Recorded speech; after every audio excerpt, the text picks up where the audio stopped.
Hello there. Uh-oh, hold on. Alright, so we're streaming on both YouTube. We on YouTube and Twitch tonight. We on YouTube and Twitch tonight. DJ, play that song.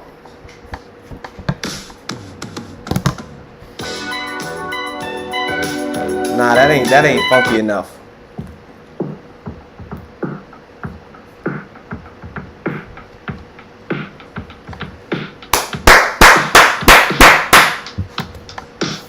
Talk to me. How we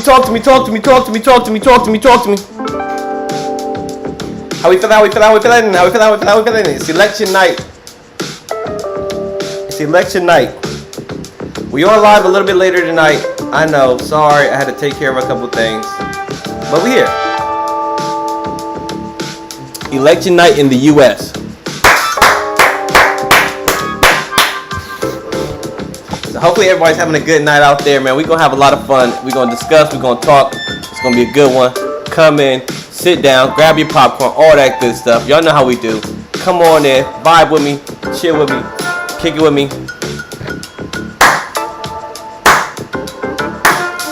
I look ugly as sugar, honey. Let's put my light in. Let's put the light in.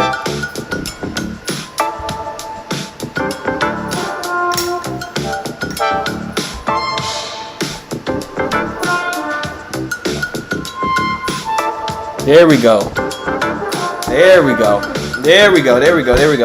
I don't know why it's like a fucking like tilt, y'all. Y'all notice that tilt?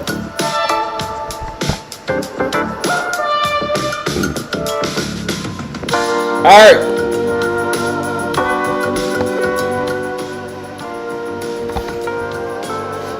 Hopefully everyone's having a good night out there, man. It's election night. We on live a little bit later, but that's okay. Hit the notifications, hit that follow button, all that good stuff. Shout out to my new people, shout out to my old people. Isaac, Big Red, Lydia, whoever else, right? Shout out all the people that come through, watch the stream, come through, kick it for a minute. It's election night, baby. Make America healthy again. We're finally here.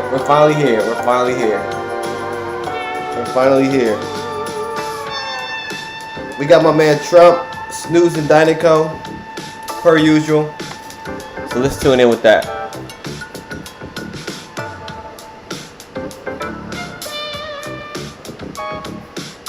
Let's get the update on that, man.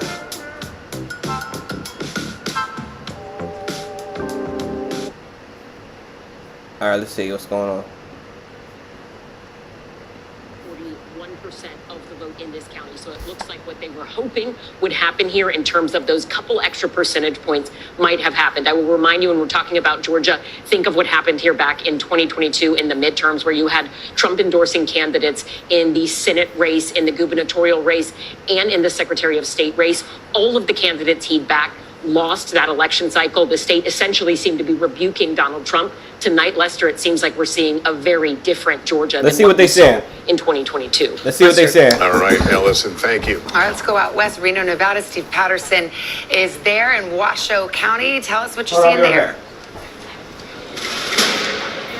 Democracy in action, Savannah. We're in the tabulation center. The machines are humming. The ballots are coming in from polling places all across the county. Although it is now abundantly clear that the workers you see over my shoulder are going to be here for a while. That is because we just heard from an election official about 10, 15 minutes ago to say that people they trying to drag this shit along. It is, 2.5 hours. They trying to drag this shit along. Supposed to close. People that are still in line can still vote, and they are still voting. They trying to drag this shit along, bro. Tribal community that Diaz is trying to cheat. People still in line. It is going to take a while for those votes to get counted. In-person votes that come in today have to wait to be counted until the very last person in Nevada takes their turn to vote. So this is going to take some time. We're also understanding there was a University of Nevada, Reno, that took a while. There were about 50 people that still had to vote after polls closed there. That is because we're hearing same-day registrations were spiking at college campuses. College students realized, you know what, I think I am going to vote. And so they signed up to vote on the same day, clogged the system a little bit. None of this is to say that this is any indication that there's anything wrong, any indication of fraud. It just means that the system is taking a while. And as we often report in the Silver State, it may take a minute before we get totals here. Get them faster. All right, Steve, thanks very much. NBC News senior legal correspondent Laura Jarrett joins us now. She's at the Vote Watch desk with an update on the abortion measures on the ballots in several states. Hey guys, yeah, we've been tracking these across 10 different states tonight, and at least so far, we can make calls for 4 different states, and it's worth noting here, the places where the abortion referendums have actually gone through and passed are places where abortion And that's the rights thing, are too, not it's like in nobody's jeopardy. gonna touch your Places fucking like abortion. Colorado, where abortion is easily on the ballot there and has managed to pass. The first one, New York, again, obviously you can still get an No one's abortion gonna in New touch your York, but there was abortion. part of a package of anti-discrimination laws to try to shore up these rights. Again, these are constitutional amendments. The next one, in Maryland, you can get an abortion up to the point of viability, around 24 weeks of pregnancy now, and it again will be enshrined in the Constitution. The big exception here, guys, Florida, that one was different because it required No a one's gonna touch your supermajority to abortion. pass. As they keep 60% saying that, of Dems voters, keep and trying it to did act not like meet someone's that gonna touch threshold, their abortion. falling Nobody's just gonna above touch your it, abortion. just short of it, around 58%. So that one, the abortion referendum failed. It will not enshrine constitutional rights to abortion in the state of Florida, and the 6-week ban will stand there. Guys, we're going to keep watching other states like South Dakota, also Missouri, Nebraska. The referendums are still on the ballot Wisconsin there, and Michigan they're are not 2 yet of the at a point swing where we can states project those. that are Back to you left. guys. All right, Laura, thanks very much. We've got a new guest on our panel. We've got former Housing and Urban Development Secretary, Democrat Julian Castro, and Republican Mark Blatter. Let's see what they remains say. with us. He was the communications director for Trump's 2020 campaign. Nice to have you both with us. Congressman, I have to ask you about the Latino vote, because see what they say. we are looking at an exit poll that shows Latino men broke for Trump by 10 points. They went for Biden by 23. That's a 33-point swing. How do you make sense of that? Yeah, I think all of us are trying to make sense of that. Look, this is one exit poll, so I'm not prepared to draw complete conclusions from this, but I think it's safe to say, right? We've seen enough evidence that there was a significant shift among Latinos. I attribute that to several things. I think that you were talking about divides earlier, right? There's this, in this Trump era, the rural-urban divide, also around educational background. I think that's true in the Latino community, too. If you notice, particularly in these places that are more small town and rural, he has picked up significant Latino support. I think we're seeing that in places like Pennsylvania. In addition to that, from what I could gather, the economic message really resonated. You have to remember, this is a working class community by and large, and all of those messages he stuck to about Latino voters, Latino voters. Look how bad inflation is and so forth. I think that played well this year. I'll be interested to see whether there's a did she difference say in that Nevada Biden did and better? Arizona. Those are states where the Latino community is Trump much with more Latino? organized and has been by Democrats for longer than in places like Pennsylvania Okay, or they some of the predicting- other battlegrounds. They We've got to predicting make Trump a call to here, Secretary. This is NBC News predicting projection Trump to, in the state of Georgia. NBC News projects that Donald Trump will win in Georgia when all the votes are counted. There's the breakdown right now, 118,000 vote margin. But again, Donald Trump, the projected winner. This is a big call here on a night in which we've waited quite some time for some of these important battleground calls. He needed that. To He needed 270. that. Looks like Donald Trump drawing closer now to that magic number. He's at 246, Harris at 189. Needed that. Well, this means it's boo wall or bust for So Kamala now- Harris. It's Pennsylvania, Wisconsin, and Michigan, or there is no path to 270 for her. So we'll continue to keep an eye on this as we await Now, results in those big industrial Midwest he states, needs, as well as like, the battlegrounds gets- out west. if We're he going to gets- pause a moment. We want to let the he local gets stations hit their local Wisconsin- news, and we'll be back in a moment. If he gets Michigan, Wisconsin, if he gets like one more, it's a wrap. If he gets one more, it's a wrap. He needs like Michigan, Wisconsin. And welcome back. That news is sinking in that Georgia will go into the Donald Trump call. One more here swing tonight. state. One more, or Certainly two more a swing major states. piece on and putting It Donald shouldn't take Trump much even longer, closer though, I to that don't magic think. 270. I was just looking over at Tom, Maybe an who's, hour. doing the back of the envelope math here. So I'm gaming show up us the our scenario math. here. Look at I just Lester want to make Nair, this very old simple ass. for us here and also our viewers at home. So we projected Georgia and North Carolina for former President Trump to go back to the White House. Look at his number right here, 252. If he wins Pennsylvania, he's going back to the White House, 271. It's coming down to Pennsylvania right now for Republicans. What the math changes now for Kamala Harris, right? Because now she no longer has a Sun Belt strategy. She's lost Georgia. She's lost North Carolina. She can't win. If she wins Nevada and Arizona, she's still going to have to pick off 2 states in the blue wall. She no longer has that path. Listen, if she wins the entire blue wall, yes, she'll go back to the White House. That is still an option for her. Listen, Wisconsin, Michigan, and Pennsylvania, she has to win all 3. But it looks like this is the entire game for her right now, guys. By losing North Carolina, losing Georgia, things have just gotten much easier for former President Trump. We're going to be watching Pennsylvania more than ever before right now because those 19 electoral votes Let's go. will put him over the top. Let's if we go, project man. that state Clean out the for him. corruption. All right, Tom, thanks very much. So we'll turn to Secretary Castro here. Your thoughts on, at this point, where we are and where this is going to go? It feels like 2016. Honestly, it feels Clean like up the 2016. corruption. And just the path becoming smaller and I smaller. can already There are feel- still votes to be counted, and I we can just- already we feel saw a lot of RFK. enthusiasm today.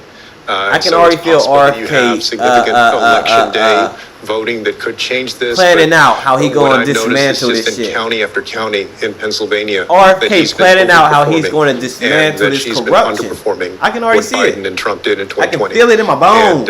And that's, for Democrats, has to be worrisome. what do you attribute that to? I mean, it's early. I mean, but when you look at that, you can't say they But didn't nobody park in liked her, though. Pennsylvania. They did, and This they shouldn't have be this a superior surprise. organization. Most analysts think. What do you think was the difference Nobody maker? liked her. I think she Or was put in a Biden. very difficult position by President Biden. I hate to interrupt you, I'm sorry, but we have a call in the U.S. Senate that will change the balance of power in the U.S. Senate. NBC News now calling GOP control of the Senate. That's with the victory of Deb Fischer, the incumbent in Nebraska, who was given quite the run for her money from an independent there, Dan Osborne, who said he wouldn't caucus with either side. But it went down to the wire. But in the end, the Nebraska Senate goes back to the Republicans, and that gives a leg up to Republicans and the gains they need to take control of the Senate. They should have won it based on how the map looks, and it obviously we are now projecting that they have it here. You've got that Nebraska pickup. Democrats lose Montana at every is still fucking hanging thing. out there. I'm also looking at some of these other races that are very, Democrats very close lose where there in are the Democratic presidency incumbents in and the the Senate. Senate. So this is significant, obviously, for the balance of power in Congress and for whoever ends up in the White House, especially if it is former President Trump. A lot of eyes are going to be on what the House does, where the House goes here, with that landscape looking very different, of course, those critical races. Why don't we ask Ryan Nobles, our colleague who is here somewhere? He covers it. The He building. covers Capitol Hill. covers So, it. I don't know, man. I don't know. Ryan, what we know now We only is the need a couple more Republicans have swing states. Control of We the got Senate. it. What we don't know is the margin, and you still have a very vulnerable It's Democratic still seat anybody's out west game, in but Montana. not really. We wait for Michigan, we wait for Wisconsin. But now we just kind of wait What for are you these swing hearing? states. Yeah, Savannah, I think of all the outcomes that happened here tonight, this is probably the least surprising. Republicans felt very confident about their chances of winning back the Senate, just given the map. There were 10 competitive Senate races across the country. I mean, if you've seen, though, Donald Trump was. And the places where they were I believe Donald these Trump races will- were in places where, Donald Trump will probably get elections likely expected to 2 be more very of these swing competitive. We see states. that playing out here I in the mean, big just the tonight. way he was I do campaigning. think perhaps the most interesting dynamic that's now Was playing out phenomenal. at this hour It was honestly is that phenomenal. Senate Republicans were confident of winning the majority. I watched that man do 4 rallies in a day. Talking to us about the idea of 50 And when you're plus doing one, which is 4 rallies in a 51 day, seats you to kind of ensure deserve to that win. They would have the Senate Majority Leader, that they could All right. control the legislation that came. You on deserve to the win. Senate You do floor. 4 rallies in They're a now day, talking about speaking for an perhaps hour, 2 significant hours margin. at a time. They are now looking at that blue wall So, the same way that we are looking at the blue wall. In props terms of to the race him, for man. president. You know what I mean? And Kamala seeing held real these 100-person opportunities for rallies. Democrats in places like Get that Wisconsin, bullshit out of here. in places like Michigan, in You places and your like corrupt Pennsylvania. ass These were areas Democratic. where- And I didn't even tell y'all, did y'all see? because they had strong Who seen the argument I got on Facebook challengers on my family? running an open open seats like in Michigan, who they thought they'd be able to run ahead of Kamala Harris, even if the race was close at the presidential level. Donald Trump's margins seem to be bringing those Republican candidates along with him in states along that blue wall. And then don't forget, there's 2 other Senate seats that are still on the balance as well. I know you already talked about Montana, which Republicans feel very confident about, but we also have Nevada and Arizona. Arizona Republicans were not that bullish on. They did not have high hopes for Carrie Lake, the candidate there. The scenario in which they thought Carrie Lake could win is the scenario that we see playing out right now. And that was a big Donald Trump victory that would bring her across the finish line. So there's no doubt that there are a lot of very happy people in the Senate Republican caucus. And this is going to be a very different I don't even think Senate Republican caucus, one that might look a lot more that's like the thing. House It's like I Republican argue because caucus I don't that we even covered think over the Democrats past, a couple of election cycles. So I don't even think there's like no they doubt tried that to there's, win. gonna be a lot of They change like in Washington as a result of what we see playing out here. Yeah, different leadership too. they didn't strike me Senator as McConnell like people that were stepping trying aside to there. Let's go to Kelly O'Donnell, who's also really there, get this shit certainly is a done. veteran of the Hill. We await who will control the House of Representatives, and we may be waiting for weeks for that one. But Kelly, what's your takeaway here? Well, certainly if the Senate Republicans have this way of reshaping themselves, and it is without Mitch McConnell, who's decided he's not going to be in leadership. And so it will be more in the form of Donald Trump. And if Donald Trump becomes president again, then you have that kind of partnership where he will have more of an opportunity to drive the agenda. Now, if the House goes to the Democrats, then they have the counterweight and they have the power of subpoena and the power to be an agitation to a Donald Trump if he returns to the White House. For Republicans, as Ryan mentioned and as we've talked about tonight, the expectation was that this was likely because there's a third of the Senate that is up every 2 years, 34 seats this time, and it was favorable territory for Republicans. But for the That's why we partnership just between need the to- White House and That's why we just need to clean the whole shit out. At least one chamber of the Senate. I'm tired of the whole Congress, Democrat, it makes such a Republican, difference. Republican, Now, Donald Democrat. Trump has not always Clean the whole shit courted, out. those I'm Republicans. sick of He that has such shit. a grasp over his party. That just not lets always them wanting to work fucking, with them in terms of governing and getting jack things off done. and collect a But check. I don't he like has that. infused his We gotta brand, get them out of there. his personality into this Republican caucus, and Both of that them, will all of them. mean That's why I'm sort of so a excited that Trump-style fucking reflection in the Senate, perhaps more than we saw RFK's in in his there. first term, because you won't have Mitch McConnell in a leadership position. Speaking of RFK, we about to check him out and see what he's talking about on Headquarters, X. Cedric Richmond, who is, of course, the head of the DNC, about to address the crowd there. Let's listen in. Let's see what he's saying. Good evening, Howard. We're losing. Good evening, HU.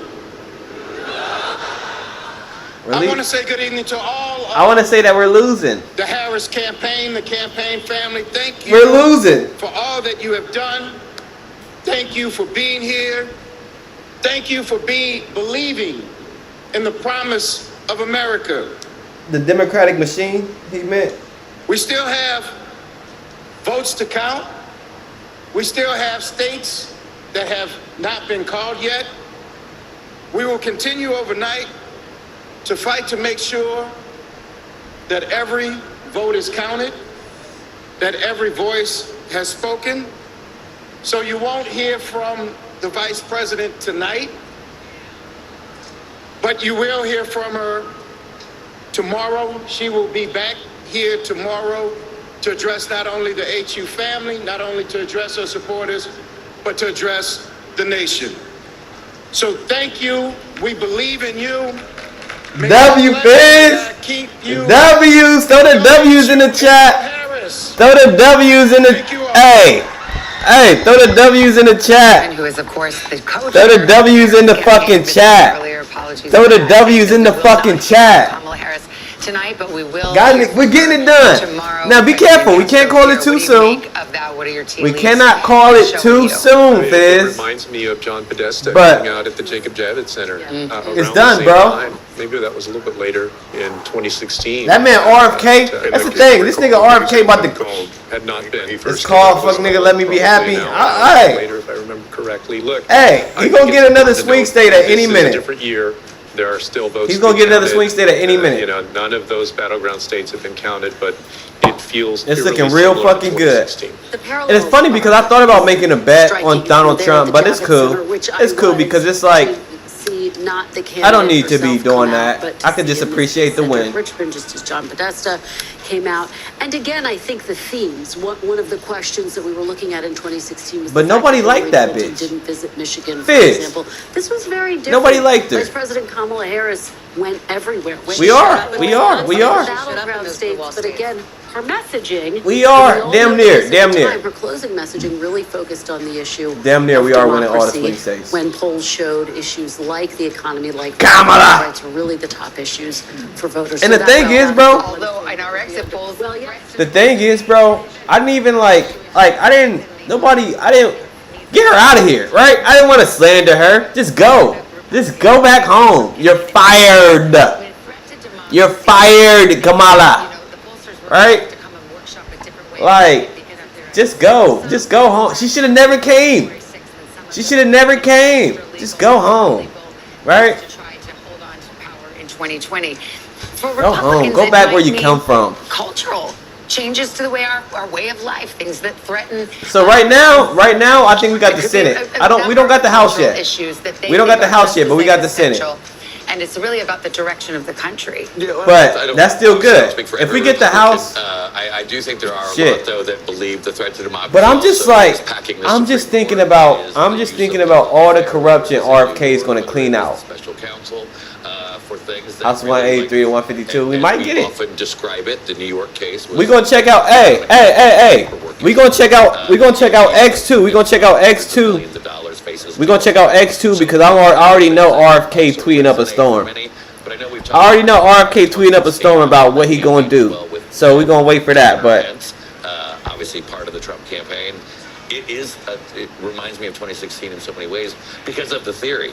It's not you have to. I'm a Democrat turned Republican, bro. So, but we are gonna have control. Donald's reference because it's an iconic photo. Look, He niggas is happy. supersized 2016 and They said, happy over there. Grow my rural numbers, and then I'm gonna take them up another level even more. Well, as we go to a commercial break, there's the side-by-side picture. If you W enlightenment. just tuning into all this, at least the pictures speak. Man, I gotta. Yeah, I mean, it's election night. Headquarters for the night. You feel me? We streaming on YouTube too. They will not see But- the candidate tonight. Man. As they process some Man. unhelpful trends for them. On the right side, We did it, bro. Trump gathering in We did it. West Palm We Beach did it. tonight. We did it. We did it. We did it. We did it, man. Celebration.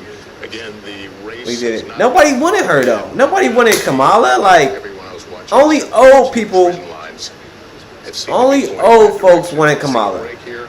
Still be with us, and we'll be right Only back. old folks wanted Kamala. I'm seeing a lot of red lining up and down Lake Michigan. Let's see what they saying. And for a while, that So I've been working at the local Interstate Battery Center as a pro for 10 years now, and I'm better so hit up proud your of all ex. of our customers. So What's going on with you and her, bro? Is she Battery fucking with you or no? Every day is something different with y'all. Alright, let's see what motherfuckers saying on X. You hung out this weekend? How'd that go? Ooh, Elon said game, set, match. Ooh, that's kind of deep. That's kind of deep. I don't know if I will be bragging this soon, but alright, Elon, you got it. We need a Hail Mary. Shut up, bitch. Breaking: President Trump warns election fraud taking place in Philadelphia, PA. Says law enforcement is on the way.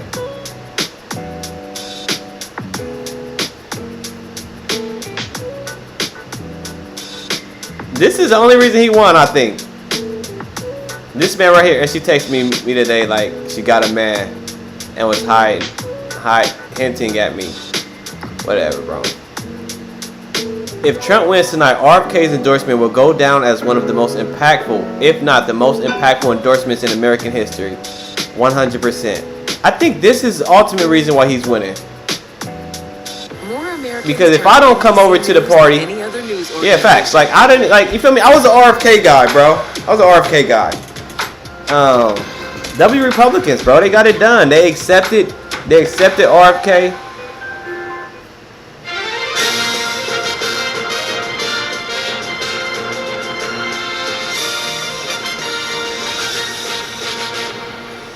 it was to just, NBC's election night coverage. It is almost you know, 1 a.m. here in it the was East. just Kodak being Kodak, bro. Like, I don't know, bro. I didn't even watch it. Like, I didn't watch that much of it because it was I didn't, yeah. He was fucked up. He always fucked up, bro. Kodak is always fucked up. State Senate, which is a significant development, one that was expected. And now the question that we are asking is just how big will their margins be in the Senate? So right now it's 51-41. We're still waiting. Hey, for Fizz, results, you but know this among UFO. You know this UFO hearing. You know there's a UFO hearing coming up too, right? these pickups, I told you about that. We talked about that UFO hearing coming up. Arizona, Ruben Gallego and Kerry Lake, we still haven't called that race. The Montana race is such Don't a forget about that. fascinating one. Senator John Tester trying to win re-election against. Yeah, don't forget about that. That's on the 13th, bro. That's gonna be a big deal. And now that Republicans got power, now that the Republicans have the Senate and the House, they can really get some shit done. Absolutely. And when Republicans were eyeing, how are we going to win the Senate? This was the race. Yeah, facts. We're gonna talk about that. We'll talk about that. Senator Bob Casey looking for a fourth term against Dave 2 more McCormick, swing states is what we Trump-backed need. businessman Dave McCormick. So we're watching. And 2 Tammy more swing Baldwin, by the states, way, or also 1 more in swing state. Wisconsin He's is at what? looking for 251, re-election. How about 252. Michigan? We've got an open seat, a We've got an Democratic open seat in retirement. Oh, I Michigan, can't wait. absolutely. Oh, I can't wait. Slotkin and I Mike can't Rogers wait. running very close. And again, I I keep can't making this wait point. till RFK Some of these get in there and Democratic start candidates talking actually shit. looked like they had a good shot. I can't at wait winning till or RFK winning get in there and start re-election. talking And then shit. the polls have just completely narrowed, which is what we've seen at the top of the ticket as well. And we can No, it went up. It went up now, bro. Will we see any Watch, you tickets? about to see. The tickets, but it was just brings It's me right to 246. Holly. You I see, think it's I- 246. We were wondering if you might see, a Trump Slotkin Yeah. in Michigan That's or right. Trump Baldwin in Wisconsin. We don't see a lot of ticket splitting in the modern political That's era. swing states right. are ours. I People hope so. are divided. Let's see how this goes, though, because we haven't called some of these races, right, where these Democrats are vulnerable and some of these. I mean, listen, we're talking about the blue wall in some of these blue wall states, and And remember honestly- why the margin matters honestly- in the Senate. Not just for honestly, funsies, it's because there's a couple of I think Republicans it's time- in the Senate I think it's time who for the would be Democrats to lose potentially power. likely to buck Donald Trump if he were to win the think White it's time House for on the some issues. Democrats I'm to lose thinking a lot of Susan power. Collins, Lisa Murkowski. If Republicans can build up that margin, that won't matter quite as much. Yeah. All right, well, we're still waiting to see how this all plays out tonight. We've got more ahead. Let's check back right now with the presidential race and the road to 270.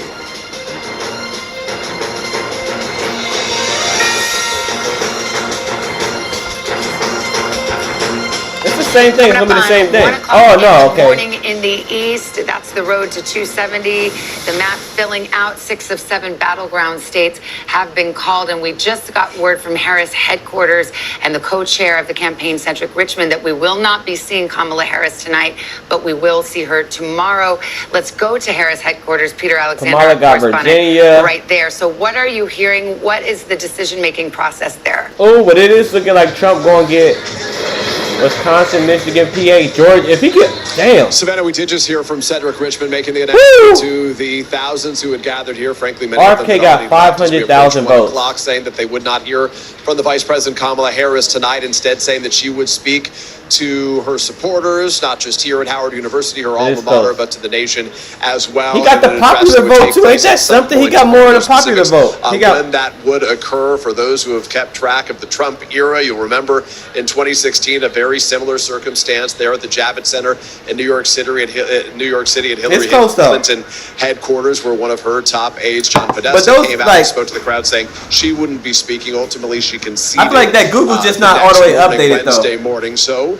A lot of votes still out there. No plans for any concessions, certainly at this point. But I can tell you in conversations we've had with a series of individuals, including a Democrat who was attending a donor event that was taking place at one of the glitzy hotels not far from where we are here in Washington, D.C. They say the atmosphere there was like a funeral. Another person said that Yeah, the situation you got, like, there was even just, higher than that. quote, not good Even right higher now. than that, We like did a hear earlier 94% from Jen chance O'Malley of Dillon. winning. She is the campaign share. She had what was in effect a sort of pep talk for the forces. And then what if we get the JFK files? Telling them all to get some that's sleep why I and voted that they Trump. would That's come why I back voted and Trump finish today. this off strong That's why I voted tomorrow. Trump. So that's effectively where things are at the end of the evening. We But I get gotta not tell you, only Savannah, are we going to make on a America day healthy when again, so many, but we also get the JFK those close files. to Kamala Like, Harris what? really felt like they had the momentum. They That's felt a like the no-brainer. vibes Everybody wants that. were on their side. It quickly appeared clear that, despite her effort to say that we're not going back, that they may be returning to the figures that haunted Democrats back in 2016, where they just didn't have enough to defeat Donald Trump. That go around, many we're not going back to you. glum faces, people. Kamala, that's where not so we're not much going holding back to. tears, but certainly unable to. We're not going back crack to a your weak smile ass here. policies. They've been handing out American flags early on. As some of the early numbers were out, they were cheering and waving those flags. But as the night progressed and they watched the returns come in, no more waving You're flags. fired. In fact, they asked for the television fired, community Kamala. with the returns, with the I love when exception Trump of say that. Hawaii, Colorado, other places that Harris won. They turned them on and got cheers for that. Instead, they blasted music to try to sort of distract from the situation. So now we're try to just give a kind of little pick me waiting up to for the another people swing here. state to come in. All right, Peter, thank you so much. Want to go over to Garrett Haake, who's at Trump headquarters in Florida, where it looks I wanna like see the what- party is still going. And of course, the question is whether or not we will hear from the former president tonight.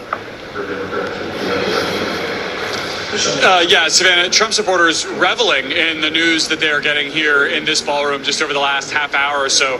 Huge cheers in this room as the network's called Georgia for the former president, and a loud chorus of boos when Cedric Richmond took the stage in Washington to announce that Vice President Harris would not be speaking. There has been movement from Mar-a-Lago across the Intercoastal Waterway. The Google and Wikipedia numbers, it just takes them a while to update. Probably. That's what I had to assume. It just takes them a while to Folks he update. had been with, Governor Burgum, for example, other close Trump aides and allies making their way across the street. Still no sign of the former president here yet, Savannah. Okay, thank you. We've got another call to make here. I believe this is the state of New Mexico. Okay, hold on. NBC News projecting that Kamala Harris will win in New Mexico, 5 electoral votes. Here's the breakdown right now. You see the difference, 43,000, 95% of the vote in there, so very little left to count. Where does that bring us to in the road to 270? Donald Trump at 246, Harris now up to 194. Let's go over to Tom Llamas, who's at the big board of You got New Mexico. You can have New Mexico. Reporting in now, and it's Hey, look, you can have New Mexico. Yeah, one in the east, one in the west. Let's start in the east. Northampton County. This is Easton, PA, right here, south central suburbs. 95% of the voting. That's what I'm is saying, in. bro, Trump like- is there with 51%. Remember, Biden won this in 2020. Give a fuck about so New Mexico. Trump able to flip. Hey, that ain't even my state, bro. That ain't even. It's unclear. I don't even know that. I don't even Erie consider that part of County. We haven't U.S. talked enough about Erie I don't County consider that tonight. part of This is one U.S. the swing counties that we watch in western PA. Biden won it in 2020. Tonight, Trump is on top. There's about 3,000 votes still left to be counted here. It's unclear. She's going to have to get all those votes if she wants to flip that county back blue. Let's go to the collar counties. Oh, so we gonna get Philadelphia. PA. Let's talk about what we have here. So we want to compare to 2020 to see how she's driving out the vote. Underperforming right now in Chester County. Still 20% of the vote is out there. Montgomery County, 86% of the vote is in. 62% for Biden. Again, 60%. She's underperforming there. We move down to Delco. 95% in, 62.9, If we get PA, slightly underperforming there. Philadelphia County, this is where she closed out her campaign with Lady Gaga and Oprah as well. There's still a lot of vote left to be counted, 20%. Look how they just and look how they just bring out. Was at, she's Look at how they just bring out like 78, and superstars. finally, Bucks County here. Trump has. I don't know, bro. Like it seems like they just bring out like superstars and like I don't know.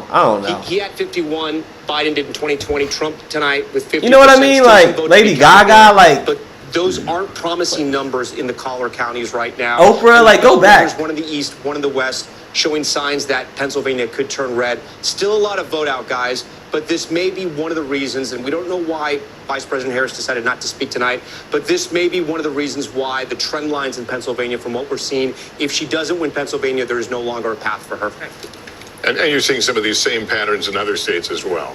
Wisconsin and Michigan as well. We're starting to look at the counties there. We walked you through Michigan and Wisconsin. Still a lot of vote out in those two battleground states. But again, those trend lines that we're following, we're searching these maps to see if there's any positive signs for the Democrats. And I got to be honest with you, the more I go through these counties, through all the battleground states, more and more what you see in the rural counties, Trump is overperforming. Harris is underperforming the counties she needs to win, guys. Remember, if she doesn't win Pennsylvania, the other states don't matter. If he wins Pennsylvania, he goes to the White House. Right. Whether it's a call or not, it functionally is. I don't know. If we call Pennsylvania tonight, does he get to 270? I think so. Yeah. That's right. That's it. That's right. So That's right. It's ball game. I mean, that's yes. it. So. And they're counting fast in Pennsylvania tonight as well. We're coming up on the top of the hour. I think we're going to have some projections to make. Yes. And don't forget, We are going to hear there's from one more state to go of here. Alaska right now. Yes. And NBC News projecting that it's, well, not projecting at all. We're saying it is too early to call on Alaska. And Nobody here's wanna where know the, Alaska. Road to 270 stands right now. Harris with 194. Trump gaining ground now at 246 as he looks forward to scoring 270 electoral. That's what I'm saying. Nobody fucking give a fuck about Alaska. Pennsylvania, we just discussed It's it. crazy. Too close to call right now with 92%. It's crazy that, like, vote in it's crazy. St. I don't know. In Michigan, Hey. we've been discussing how some of the. It's kind of like it's like deja vu. Like, it's like weird. It's like we talked about this. We talked about what RFK could do. Now, now he's there. It's just crazy. It's just crazy. We're here now, man. And RFK gonna clean out the government. Listen, Fizz, you hearing it from me first.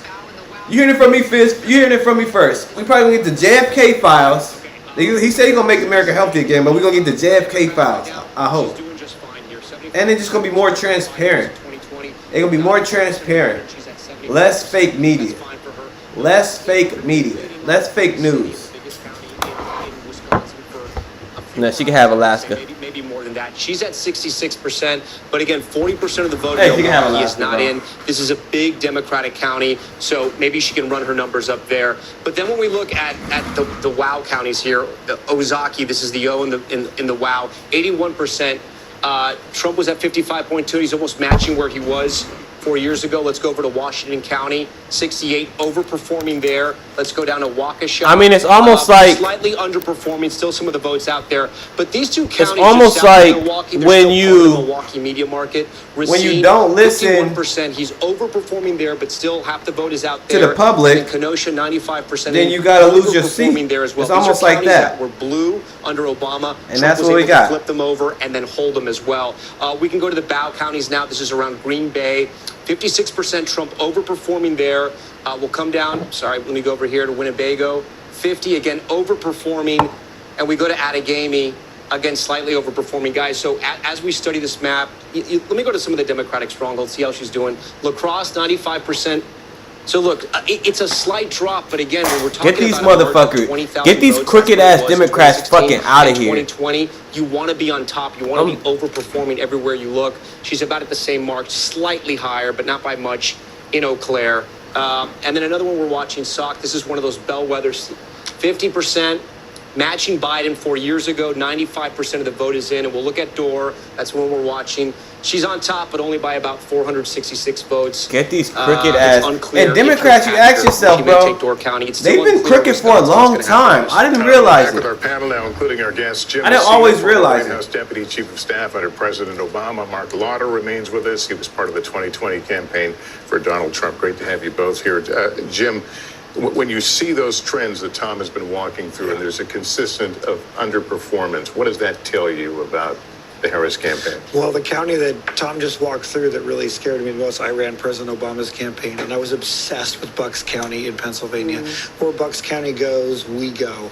And we spent more time and resources there, and the Harris campaign did too. They had huge operations on the ground. The fact that they're not going to win Bucks County is really difficult and starts to say to folks, hey, you know, we have a problem here. The other thing is there just may not be enough turnout in Philly to get there. And I've spent my entire adult life waiting for Philly to come in. I just have anger. I hate the Eagles. All right, relax. Go on the table. But, you know, every 4 years we're having this discussion. Usually it's enough. 6 out of the last 7 elections, Democrats have won Pennsylvania. Tonight, we're not sure there's enough out there. But we were having the discussion several times this evening about, you know, has there been a failure to recognize that the electorate is changing, that everything you think you It's may a have changing known of the doesn't guards. represent what we see today? Well, what those numbers show me tonight is Democrats have a rural problem. We are absolutely bleeding votes in historic numbers. Barack Obama did very well in rural America. It started with Hillary. Biden did a little bit better. But when you look at the numbers, what's happening tonight, the gender gap is there. Women are performing in the suburbs. That's not the problem. The problem is we're just doing 2 to 4 points worse in rural, and we're not getting the big turnout in the cities because we're bleeding some of the young voters you guys have been talking about. But also, Donald Trump keeps finding more voters in these rural areas. I mean, I think there's, you often hear in these political shows that you all host, you hear about the ceiling that Donald Trump has. Oh, he can't get over 48. He can't get over 49%. He's found more voters, and we're seeing it tonight when he's overperforming in some of these ruby red rural districts. Which, by the way, for the third time, I mean, for president, bro, that just never happens. And I really do think I feel like Donald Trump deserved to win. Out a way to do this and really target some. If you seen the way he was campaigning, obviously the young white male was the he right was thing to campaigning do. like somebody that wanted to win. Communities was the right thing to do. And Democrats need an entire autopsy if it goes the way it looks like to say what do we need to do. But does Trump transcend politics as we know it? I mean, that he was able to be as successful as he had by sticking his finger in the eye of the political establishment, of going where no other candidate could or had gone before. What is true is Donald Trump has always been underestimated by Democrats and has always figured out a way to juice turnout in ways that we thought were both abhorrent and didn't make sense to Democrats, but clearly has worked tonight. And this is that was the story of 2016, and it is a story of tonight. You know what's interesting to me? I'm thinking back to the Republican National Convention when we were all sitting there and Hulk Hogan came and ripped off his shirt in sort of that moment of sort of super masculinity. And one of the conversations that we had at the time was about this, and it just, as its name, so-called bro vote, right? The young male voter. And the Trump strategy all along had been did you vote? the base, boost that turnout, Probably crank vote. it up big time, get those so-called low propensity voters. People, listen, young guys typically don't show up to vote all the time, and they typically don't show up to vote consistently. I will tell you that the Trump campaign has, for a bit now, been feeling good about being able to get those low propensity, those people who don't What typically state are you vote in? out to the polls specifically. New Mexico? It's so interesting because we heard anecdotally, again, from some of our correspondents about You in New Mexico? fraternity brothers getting really into voting Oh, for Donald 79% Trump. Kamala? So I don't know if this is we call it the bro wall. Is that somehow Donald Trump has gotten these low What's your propensity county? young male voters to come out. Because you in Cali, right? You in Cali, right? The demographic in American politics, males under 30 to turn out, they're the lowest turning out. You in Oregon? I've spent hours on your show. What you state guys is that? talking What state is about lining Oregon? up the Is numbers that of its own women. state? And, the Harris campaign did some of that tonight. What state is Oregon in? Trump campaign decided let's just give Is them Oregon a that state? and let's go grow our electorate differently. And it looks like tonight that worked. We've got another result on one of the abortion referenda. Well, let's go to Laura Jarrett in the newsroom. Laura, what do you have? Yeah, Lester, this was another ballot measure. This one in Arizona, where Oregon is a state? overwhelmingly by a vote of 62%, I forgot, man. that ballot amendment has now passed. Again, this would be a constitutional amendment that would enshrine a right to an abortion up to the point of viability, which is roughly 24 weeks of pregnancy. Obviously, a big difference in this battleground state, where currently it's a For that Oregon, 15-week okay. restriction on the right to abortion. So a big difference there. Again, we haven't yet made a projection on the ultimate race for president in I that had state. to vote. But again, the I had ballot to vote amendment because I seen- we can project has passed. I seen too many Laura, dumb thanks very much. motherfuckers. You know what's interesting on that front? There's also another ballot initiative in Arizona. I've that seen has to too do many with dumb immigration, motherfuckers and vote the for thinking was crooked that maybe ass- turn out, if people were going to turn out crooked based on ass- the abortion ballot initiative, maybe they would also turn out based on the immigration ballot initiative, that those would maybe lean Trump. But the Trump campaign has thought that there would Kamala be in quote the unquote Democratic ticket Party. splitters or ballot initiative splitters, people who would back former President Trump in Arizona, but also back this ballot initiative that, as Laura reports, has just passed. One of the things that I think is so interesting is we're talking about expanding the amount of voters who came out to vote for Donald Trump is this decision that he made not to campaign with Nikki Haley. And a lot of people thought, oh, that's going to be a big misstep. To your Nah, point, Nikki Haley was Jim, trash. it was his way of calculating, I'm going to focus on driving out the mail vote, because a lot of people thought, boy, that's a risky strategy. Is Why he so wouldn't close? you have Nikki Haley? But he Let me also see. never made any overtures to Nikki Haley voters. When Right. Nikki Haley dropped out of the race, there Then was we don't never need a him. sense of here's an olive branch coming to my tent. But there were It's a kinda million like- people that voted for Nikki That's Haley right. in battleground states, and I mean that's a real gutsy move to say, you know what, I'm not interested. But the true answer is you could have done both. Like he could have done both like a good presidential campaign usually would. In a race where 70-some% of Americans say we're on the wrong track, this race was really close because Donald Trump couldn't ever grow his vote past these young voters we're talking about. Had he been able to do both those things, to your point, 1 million people voted. They were just sitting out there. Remember Nikki on one of your shows this week saying, Nevada, he about to get Nevada. because they decided, to your point, they were going to go jack up low propensity white males, and it may have worked. Let's go check in on Battleground Michigan. NBC's Jesse Kirsch is in Detroit. Are they still counting into the night there, Jesse?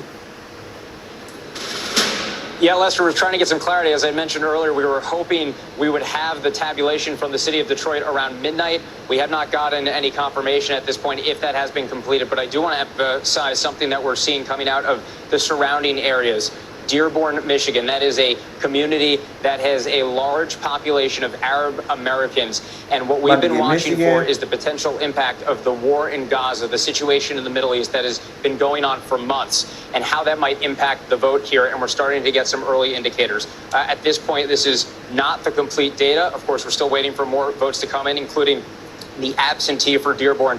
But when we look at what we know so far, the breakdown we're seeing is former President Trump has 47% of the vote in Dearborn. Vice President Harris has 27.5% of the vote so far. And third party candidate, Green Party candidate, Jill Stein has 22%. The warning signs around this issue go back to the Democratic primary. President Joe Biden, when he was still at the top of the ticket for the Democrats, he had over 100,000 people vote uncommitted in protest of his administration's stance on the war in Gaza back in the primary. We've seen and that's why he lost. And that's why they lost. To make outreach to this community on this when you issue. combine what happened in Palestine and you combine that with the Democrats not talking, like answering to the American people, they were upset and they voted. In Grand Rapids, Michigan, on Monday night, really into early Tuesday morning. At that event, he had a Muslim mayor, a Muslim American mayor from a community in Michigan speaking there. Both campaigns have been making a push there. But we also know Jill Stein has made a very concerted effort to reach out to that community. In fact, she had planned to be in Dearborn tonight, and we have confirmation from a group known as Abandon Harris that she did in fact spend the night, the election night celebration, with that organization, and they are, we're told, happy about what they're seeing from the results. And I just want to read part of some comments that someone gave to me when I interviewed them after they voted, or around voting, I should say, in Dearborn over the weekend. And he said that as it comes to both major party candidates, he hopes that they will, quote, recognize that we don't have these people in our pockets. My vote is up for grabs. It's a wake-up call, and it certainly seems at this point that the positions of both major party candidates, or the lack thereof of a reach out in the way that some people wanted, may be influencing the vote here. And again, in a state that was so razor thin back in 2016, only around 10,000 vote margin in favor of former President Trump. We'll see if this could be the Oregon difference was close though. Fizz was right. Electoral votes. Or fucking Oregon did go blue. All right, Jesse, thank you. And we've got an alert here. This is Nevada, moving from too early to call to too close to call. And they're counting fast. They're 70% of the vote in. Too close to call in the western battleground of Nevada. And Tom, let's zero in on what you're seeing there. Yeah, some interesting things happening in the Silver State. If the trend is your friend in Las Vegas, the trend is your friend if you're a Republican tonight. Here's why. Look, a lot of the vote is still out in Clark County. There's still about 23% of the vote that's out in Clark County. But this margin right here at this point in the night is way too close. This is how Clark County, Vegas ended up 4 years ago. You can see it was almost a 10-point split here. It was a 10-point split there.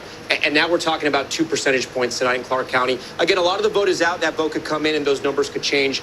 Reno, Washoe County, more reflective of the entire state vote. This is the battleground county. Biden won this in 2020. Tonight, Trump is on top. Still, a lot of the vote is out. He's only on top by about 200 votes, so not much to say there. But what we can point out, in the Trump counties, like Elko County here, 64% in. Trump is overperforming tonight. He was at 76. He's almost at 80% right now. And Democrats aren't going to find votes here. I mean, these numbers aren't going to swing a lot in the Democrats' way. This is Trump country here in the middle of Nevada. Douglas County is another Trump country. Right down here. Douglas County. This is another Trump barometer that we watch. Again, overperforming. 66% of the vote is in. He was at 63 in 2020. He's now at 66. But the big story for me right now, and a lot of the vote is out, Clark County, I mean, this is 3/4 of Nevada right here. If Democrats hit certain margins where they're 50,000 or 60,000 votes ahead of Republicans, Republicans will never catch up in Nevada. Again, there's a lot of vote that's still out. We can find out exactly how much is out. 223,000 votes, so still a lot out there. Democrats won't get all of those, but they'll get a large chunk. Again, this is still a little too close this early in the night. Guys? All right, Tom, thanks very much. I want to go out to Steve Patterson. He is in Reno, Nevada, where they had long lines into the night. How are things going there now? You know, Lester, really an experience, a process that is sort of winding down in most counties across the country is only just spooling up here in Nevada. As you mentioned, you know, voting really ended just a few minutes ago with some of these counties sort of ending the process. People were still in line hours We did it, after y'all. the polls closed. We did it, And so fam. the count couldn't really start until that happened, which is why Tom Yamas reporting. fucking obviously, did it, bro. It's still too close to call. Too I early can to call relax at this now. point. Several counties still need returns I can to relax. come Maybe back. I'll play the Still game more. Very early on in the process, but we saw We got almost RFK in there to immediately clean up the Republicans sort of government. jumping out to this Donald Trump on his second term, ballot he gonna lead clean up the that government. I like the hope. That was sort of the reading. What is of she the zooming wall in? What are they that I doing? think a lot of folks had, and specifically in those counties in which, you know, Tom Yamas was pointing out that are red, they're going to stay red. This sort of the math doesn't change in those areas. There's really only two population centers in this state, which is Washoe and which is Clark, Vegas and Reno. If she doesn't build up a big enough firewall that we see these returns happen over the next few hours, then it's going to be very tough for Democrats to make up that ground. I spoke to both campaigns. They both feel like they still have a good shot. Obviously, Democrats and Republicans both aiming for another There we go. subgroup here. Nonpartisan voters. It is a huge segment of the electorate here in Nevada. It is larger than Republicans, larger than Democrats. Of course, they all have their opinions about which way they break, different leanings, and I think both campaigns feel like they're seizing on that. They feel like they know their voters in that group, but that's what makes it so notoriously hard to read in this state. Which way are these nonpartisan voters going? And I think that's sort of what we're going to be focused on within the next few hours. It may not be until 2 o'clock, 3 o'clock tonight before we start seeing legitimate solid returns that'll tell us one way or another how the state is going to go. All right, Steve, thanks very much. That's Mountain Time, too, by the way. So even later here on the East Coast, let's go to Garrett Haake. He is at Trump headquarters in West Palm. They about to throw a party down there. We'll hear from the former president. We will, Savannah, and soon, I'm told by a campaign official, Donald Trump is on his way across from Mar-a-Lago to here in West Palm Beach, and he is expected to speak soon. Now, what soon means is a little bit of a open to interpretation, but Trump himself made it very clear earlier today, he does not have a lot of patience with this vote counting process. He wants this to be over tonight. He thought earlier today it would be over tonight. It was his desire to speak tonight. Now you see that picture breaking up a little bit as he makes his way across the bridge to West Palm Beach. This ballroom is full. Secret Service starting to kind of close and they the trying to doors, push urge it people to back get in. and They're shit, cranking and- up the music, Savannah. I do not think it will be long until we hear from former President Trump. And that will be an interesting situation because if assuming the status quo exists, he will not have been called as the next president.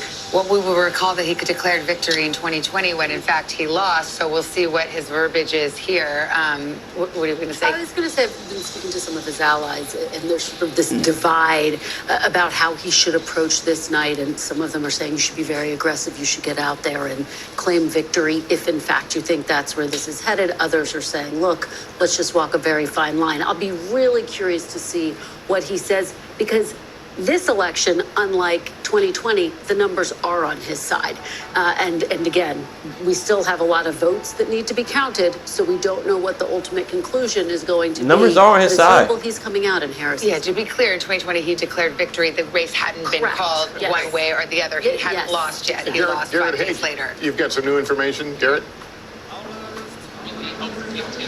Well, Lester, I just want to add that Trump was asked about this earlier today, and I think we have two things from him and from his campaign. First of all, his campaign has made it very clear that he would speak when they felt he was well on his way to 270 electoral votes. They were very clear that they didn't feel compelled to wait until the race had been called, but when they felt confident in his path, he would speak. And so I think that's what we're going to see now.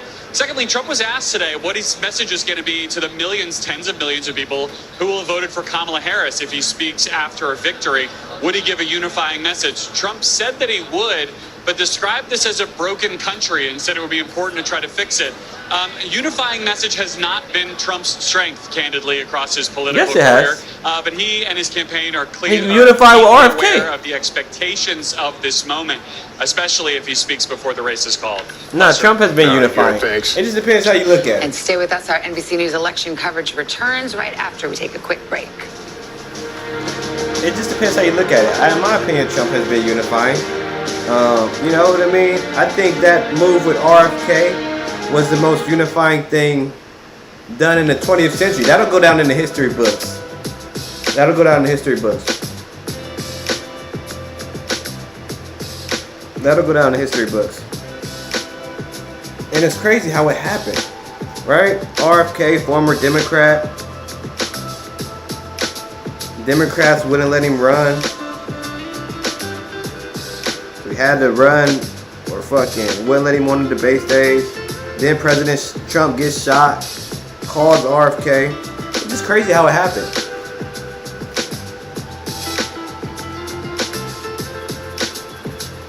But I'm here for it. I'm here for it. I'm here for the change. I'm here for the change. I'm here for the change. I'm gonna have to make some calls and talk some shit tomorrow, probably. But that's okay.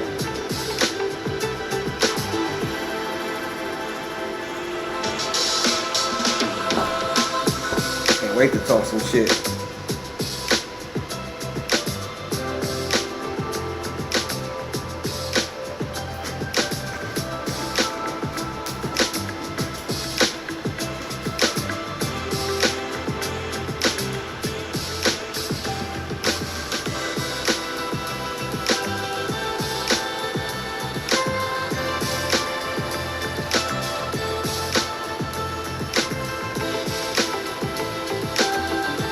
Kristen Welker hosts Meet the Press every Sunday on NBC. NBC News Daily is #1. And then I feel like they trying to wait till tomorrow to call it.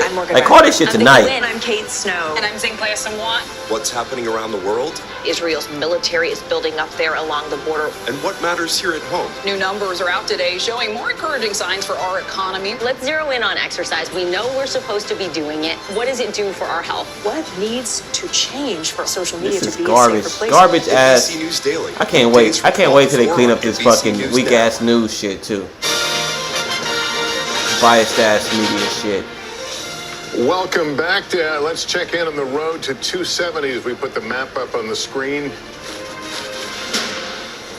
Let's see. Let's see it. All right, there's the road to 270. Donald Trump inching closer to the magic 270. Harris with 194. Let's take a look at Pennsylvania, the important battleground state, maybe the most important. Donald Trump with a narrow lead there. That is still too close to call. That's 19 93% electoral of the vote votes? in Pennsylvania. This is what it looks like in Michigan right now. Trump out Oh, he with definitely got her. lead over Kamala Harris in a definitely got her. 225,000 vote difference. 67% of the vote in. That's too close to call. Wisconsin, another key battleground state in play. Too close to call there. 89% of the vote is in there. And we can show you Nevada with its 6 electoral votes. Too close to call. 37,000 Oh, vote okay. It's difference. almost over. Minnesota, it is Kamala Harris leading, but She might get that is, Minnesota. characterized by our decision desk as too close to call. 85,000 vote difference in Minnesota. Tom, we'll send it back over You'll to get you. Minnesota.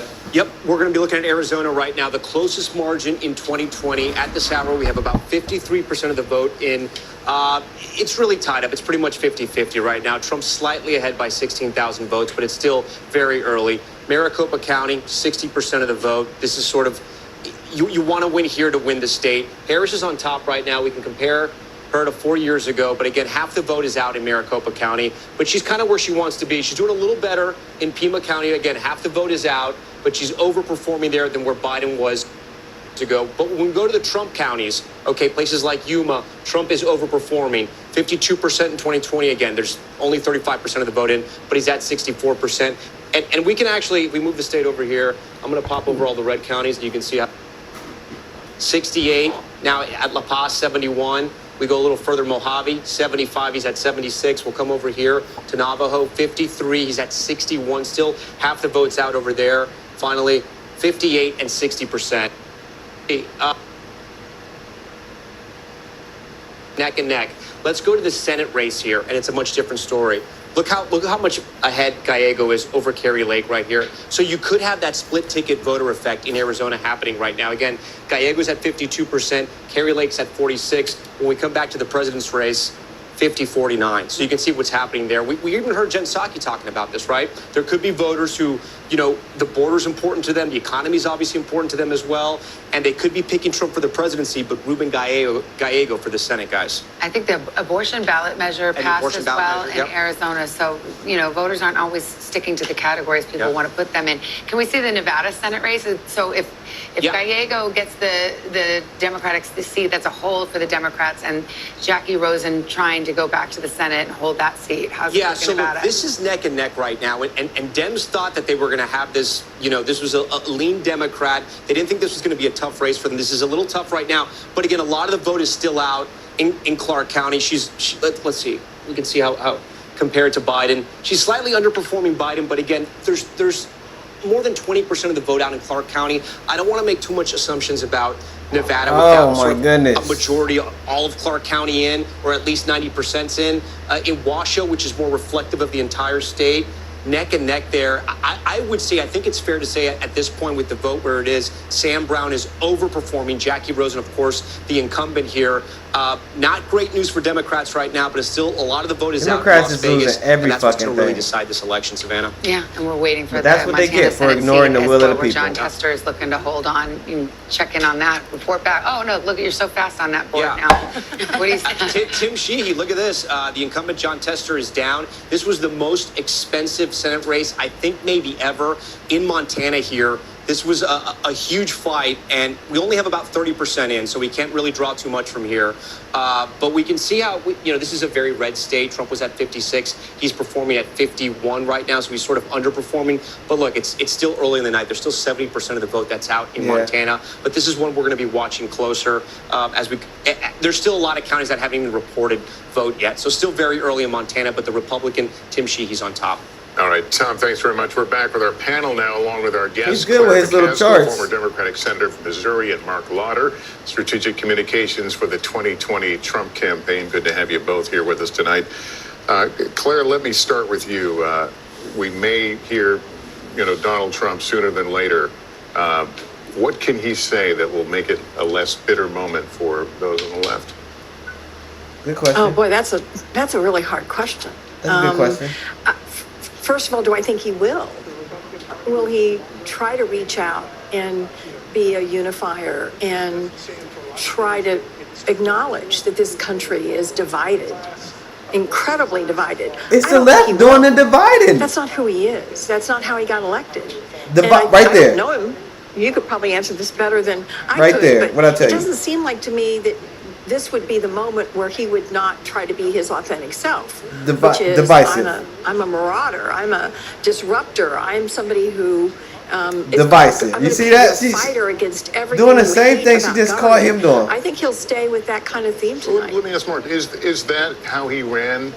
Has he, stretch it one more question further, has he made the process more coarse in general, the key to getting elected president? What? Well, I think obviously he's got his own unique style, and he speaks in his language. But I also think, when we were talking about this earlier, I think Jim Messina was talking about it, that Democrats had made the decision to basically just campaign to be anti-Trump. And for the last 10 years, it's been primarily anti-Trump. Yeah.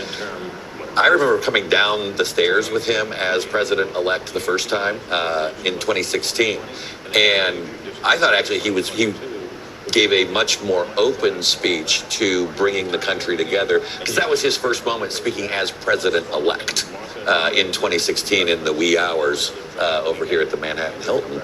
And so it'll be interesting to see if he's going to hit on his campaign themes. I mean, let's remember we have seen him on the national stage for 8 years. I mean, I covered him in the White House. We covered him in the White House together. We covered him in the campaign. We know who this person is. He's been president before. He's been a presidential candidate before.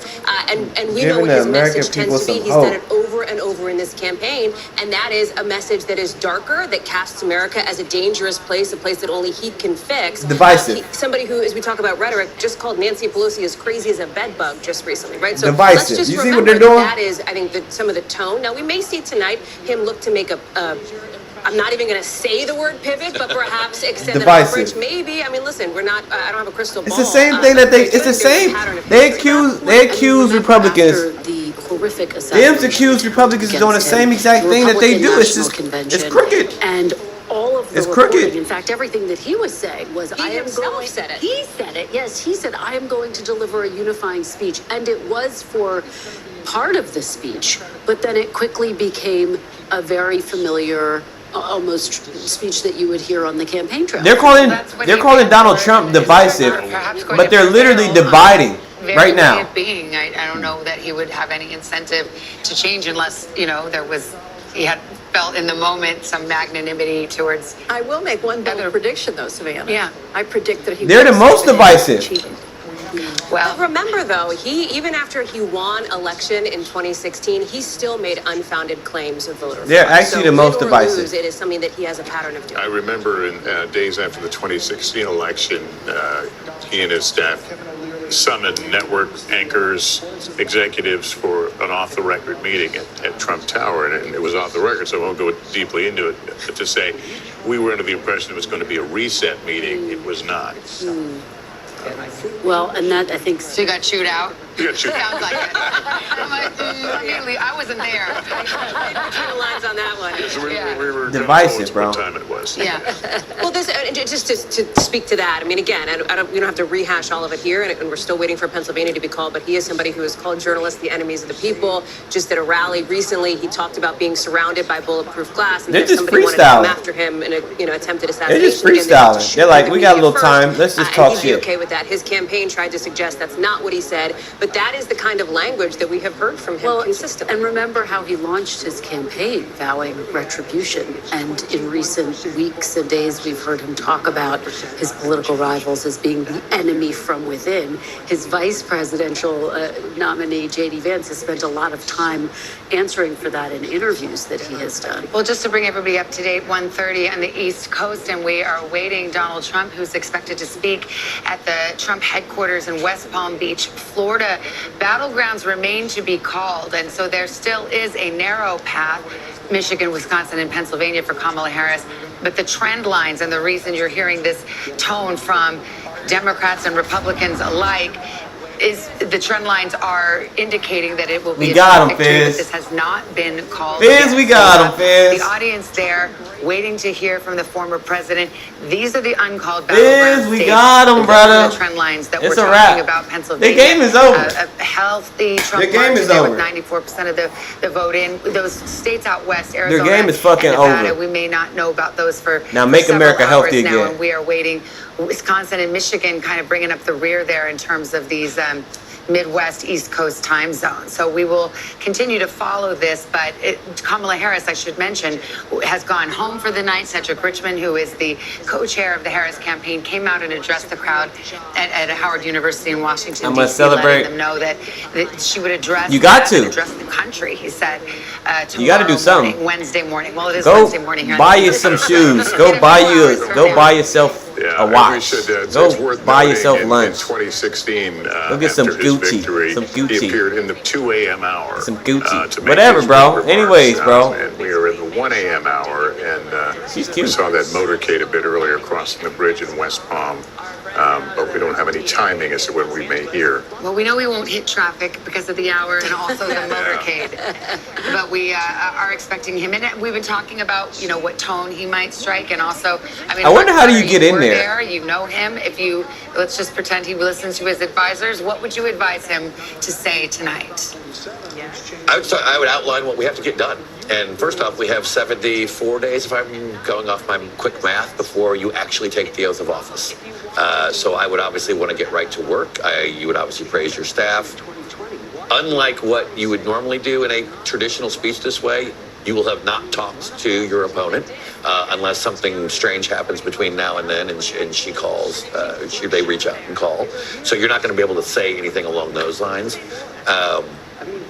And then ultimately, I think, especially if it looks right now, you may not hold, but you're leading in the national popular vote. That's something that you have not done. It's something only one Republican president, has done this century. You have a mandate. And what is the mandate? Because he didn't run to the center. I mean, he ran to the base, and the base, it seems poised to elect him. So what would the mandate be if you're him? What is it the mass deportation? Is it, the tariffs, for example? I mean, he's been very clear about his policy. I think first and foremost, it'll be energy, the economy, extending the tax cuts. Oh, man. And then I think you will get into illegal immigration. I think So you know RFK with Trump, right? And some of those other areas. But ultimately, I think that's first where you go. Also will depend on if you have the House. If you have the House and the House comes with you on this, then you have obviously both chambers. You'll have unified control. You know RFK with Trump, right? He will effectively be a one-term president. What does that mean in terms of how he would govern? You have 8 months to get something done before they start running for re-election? No, I mean, in reality, you obviously you're going to have your 4 years. But Like a statement. It's like a statement. You So, my get question that to you. 100 days, maybe that's 6 months before Congress. My question to you. Acting in their interest for their re-election, their campaign interests, you're going to have what I assume. When do you think we get the JFK files? Do you think, because they assassinated his dad and his uncle, the CIA, and I believe it was for UFOs. I think JFK was trying to get to the bottom of the UFO mystery. And there was actually a memo. There was a memo that he wrote to the Department of Defense demanding what they knew, to know what they knew. And that happened 10 days before his assassination. But anyways, when do you think we get the JFK files? He got RFK. That's his. Now, mind you, RFK, I feel like he has to release him because RFK, that's his family. And RFK don't like the CIA. So that's why they're so scared of Trump. I don't know. It's hard to guess. It's hard to guess. The tariffs, I don't, and he doesn't need Congress for that. He can do the tariffs right away. It's hard to guess. I've been hearing from my friends that are in Europe. They're very. I hope soon. I hope like right off the bat. No, maybe not right off the bat. And more. Orban and maybe other not right off the bat, now but will feel this is a green light. I give them will be like greatly diminished. I think our European a month. They need to have them allies will bitches be drop very within a nervous. month. So that's another whole piece of this. So I think it really is important for us to know whether the Democrats take the House before we start speculating too much. And part of me, I want the Democrats to take the House because I think there'll be a check. On the other hand, they also will be a scapegoat.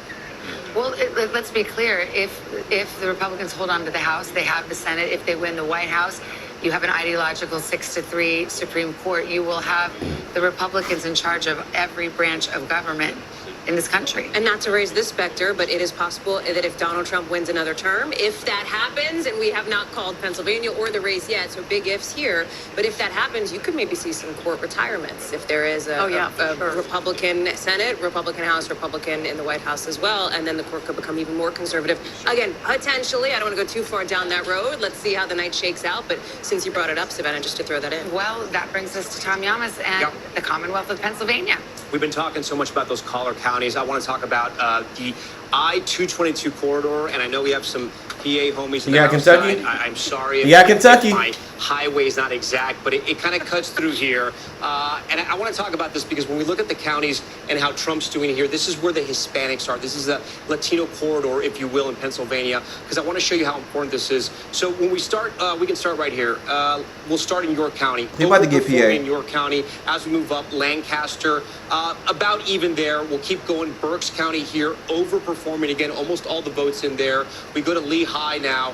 She's underperforming. Harris is underperforming from Biden. Trump is overperforming. And we finish over here in Northampton, again, Easton, PA. Again, he flips this county, overperforming there. And then I want to show you the polls, guys, right? This was the exit poll that sort of, I don't want to say it surprised us, but this told us that the story was going to be different tonight. This is Trump support among Latino voters in Pennsylvania. Look at this number, 2020, 27%.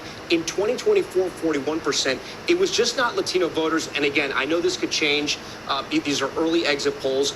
So look at the breakdown here. White, 55, 57. But even black voters, he grew his margins there from 2020 to 2024. And again, that Latino margin, that spread right there. And I bring this up because we were talking a lot about that Madison Square Garden rally, that joke that was made about Puerto Rico and Puerto Ricans, and how it would affect he got an extra the race, 3% on the black vote. What happened in Pennsylvania? So they far, hearing him we have out. not seen it have any tremendous effect. Again, we'll get all the data post Thanksgiving, and we'll be able to sort of figure all that out.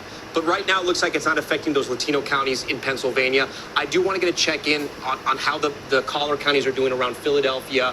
And we'll, again, Biden's number, where Trump is. This is statewide. We're going to start in Chester County. Harris is underperforming, still about 15% of the vote left out there. Montgomery County here, again, underperforming. We come down here to Delco, 62%, 61%. You know, almost about the same. But again, if you want to win Pennsylvania, you have to be at the same mark as Biden or higher. And then Philadelphia, Missouri. right now, this is not a great number for her. This is pretty bad. Again, 15% of the vote, more than 15% of the vote is still out there. She got Philly, claw but that back. And I don't want to forget Bucks County here. This is the big one tonight when we talk about the collar counties in Pennsylvania, because Democrats Philly need to ain't win enough. this. They need to win all the collar counties. Biden at 51 in 2020. Tonight, Harris underwater at 48 and Trump up at 50. He may possibly flip Bucks County. 75% of the vote is in. Hallie Jackson's the Bucks County expert here, so I'll leave it to her. No, correct me if I'm wrong. It was Biden County in 2016 as well, right? By a slim margin. It was Clinton County. I'm sorry, Democratic County, of course. Yeah, but this is the only collar county. Yeah, Hallie, you're right. This is the only collar county Republicans thought they had a chance in, or could at least claw back some of the vote, maybe peel back some of the Democratic support. And tonight it looks like it's happened. We're still waiting on a quarter of the vote. But that's a strong, when you see a number like that in Bucks County, you know it's going to be a tough night for Democrats. And as we talk about the education gap here in this race, I will just point out that Bucks County does have a bigger education gap than you see in some of those other Philadelphia suburban counties as well. You have an area like Lower Bucks, you see more of sort of that blue collar voter there. And the fact that Erie County also has gone for Trump, that's a huge bellwether in the state. And that's why, Democrats who are texting me are saying all of these signs are just not headed in the right Well, I mean, Joe Biden, of course, picked up, he did better, in some of those rural places. He, is sort of from Scranton or Scranton adjacent, grew up there, but then obviously went on to have Delaware as his home state. But I mean, he did better in some of these rural places that we're talking about. Well, what was interesting is that when Biden won it, when Obama won it, he drew out a very large African-American population and vote in the Philadelphia area. Yes, did well in the collar counties, but Biden really won it because of the collar counties, and that's what made he won it because people were scared of Trump. He won it because people didn't want Trump in there. Here. I guess it really is 1:40 in the morning, except for they're not speechless. They're cheering there at Trump headquarters. It was the fear of Trump, the reason why Biden won that first Getting one. close to that moment with Donald Trump, his motorcade, we saw it coming, so I think... Garrett Haig is there. Yeah, he's there. We can listen to him and hear what the crowd is hearing. Yeah.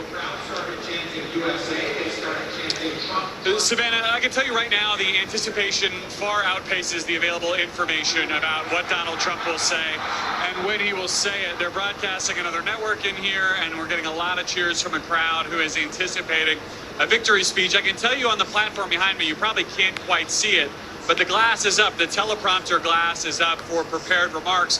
But I think it's possible that part of the delay here may be that those remarks don't yet exist. Trump told reporters this morning after he voted that he hadn't written anything yet. He hadn't written a concession speech. He hadn't written a victory speech. He is something of a superstitious person, and it's possible he did not want to put anything on paper early, not knowing the results. For right now, I'm tapping through my phone. We're reaching out to campaign sources, but I think part of the problem is Trump himself may not be entirely clear what message he wants to give to the country when he decides to step forward and give it. Savannah? All right, Garrett, thank you. Let's go over to Peter Alexander at Harris headquarters, where they're shutting it down. Cedric Richmond had just came out a little earlier saying that we will not hear from Kamala Harris tonight, but we will tomorrow. Any further word there, Peter? Yeah, I think most accurate to say that we are shutting it down at this point, shy of 2 o'clock here. We're the only ones left, a matter of reporters here who are sort of bundling up their gear in anticipation of the vice president returning to Howard University, her alma mater, as we were told.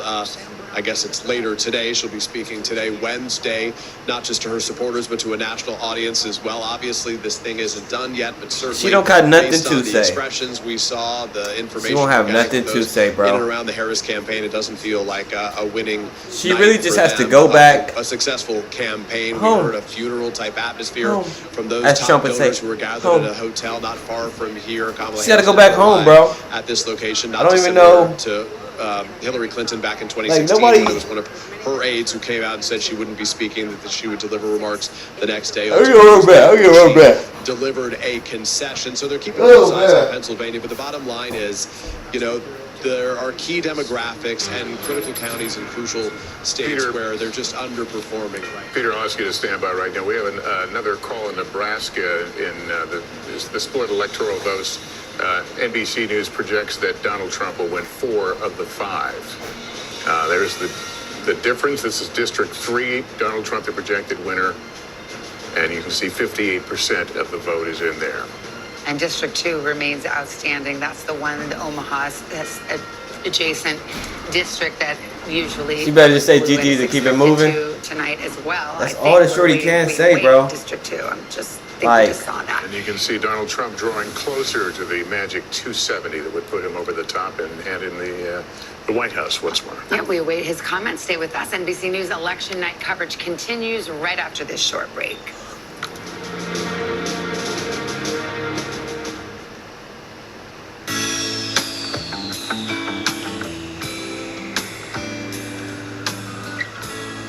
Damn, they only get a minute and 40 seconds to use the bathroom.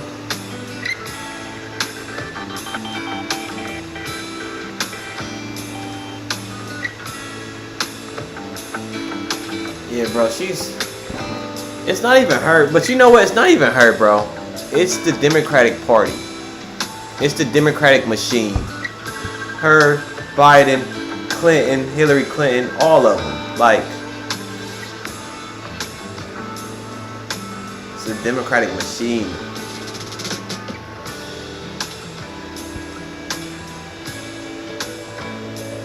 Exactly. She's just a puppet, bro. Like, and everybody could see it.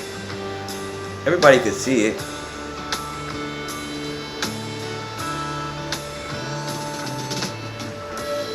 NVIDIA passes Apple as the world's most valuable company. NVIDIA is a beast. Palantir shares jumped 23%. Cool. Smart Figures wins bid to represent Alabama District and Borough.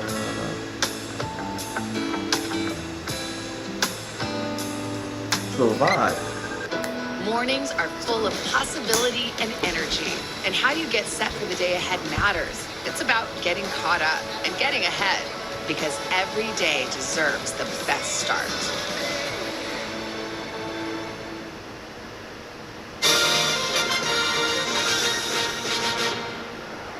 Welcome back to NBC News election night coverage. It's nearly 2 a.m. in the east. We're looking at the scene in West Palm Beach, Florida, where supporters of former President Donald Trump are celebrating. Early celebration. The race has not been called yet, but there is anticipation that the former president will speak here tonight, and so there is great excitement. Let me hand it over to Kristen Welker right now, who can talk about the other big headline of the night, and that's the balance of power. Yeah, Lester, Republicans cheering for this as well because NBC News has projected that Republicans will take control of the Senate after claiming 2 seats. Let's take a look at some of the races, though, that we're still watching. Let's start in Pennsylvania. Senator Bob Casey looking for his 4th term in the Senate. This race, too close to call.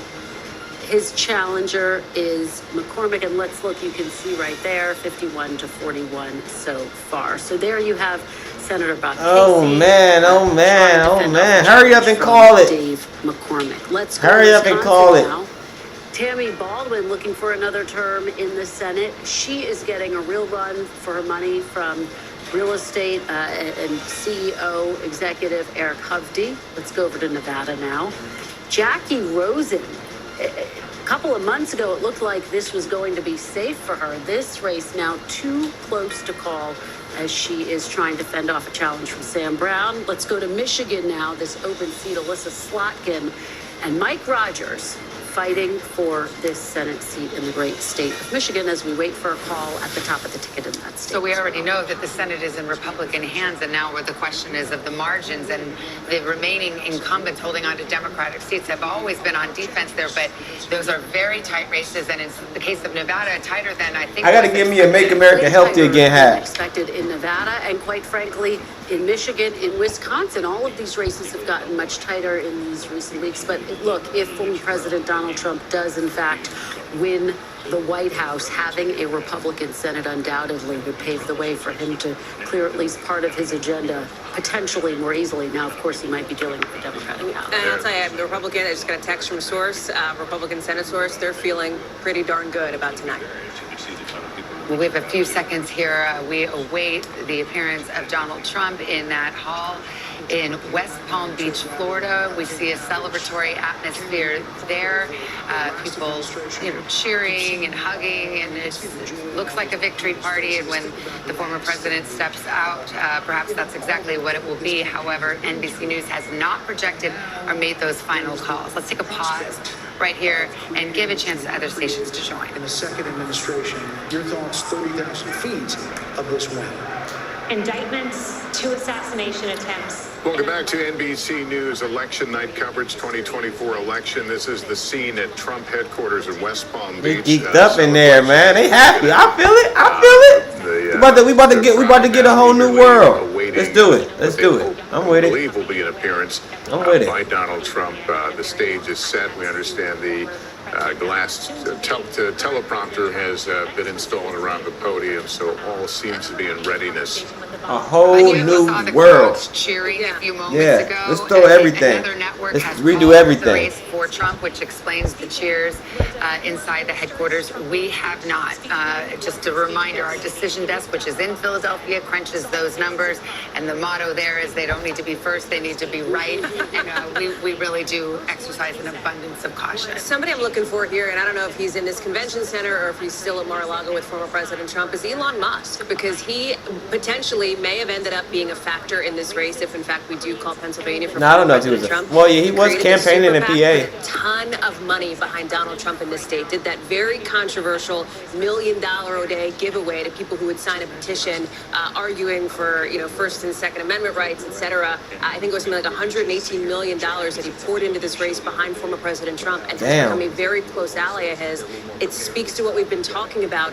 Young men. There's this picture: Mar-a-Lago, Elon Musk, Dana White, UFC guy, out there with Donald By the way, Trump. speaking of, first of all, Elon Musk hours ago tweeted, or X, or whatever you call it now. He spent a lot of money. Hey, He's already been feeling I know he that spent victory. like 18. But let's talk about He spent like RFK. 18 Robert mil- F. he spent a Kennedy lot. Jr., A lot. Has stated that Donald Trump promised W. to give Elon. him everything having to do with healthcare in the government. So we'll see if he keeps that promise. And he is, again, a very controversial figure here, talking about children's health. He's big in the sort of anti-vaccine movement. He's not President anti-vax. Trump has said just recently that he would be in favor of him sort of being in position. Remember, there's also this interesting dynamic where RFK ended up on the ballot in one of these blue wall states. So you saw former President Trump traveling with him to Michigan and Wisconsin.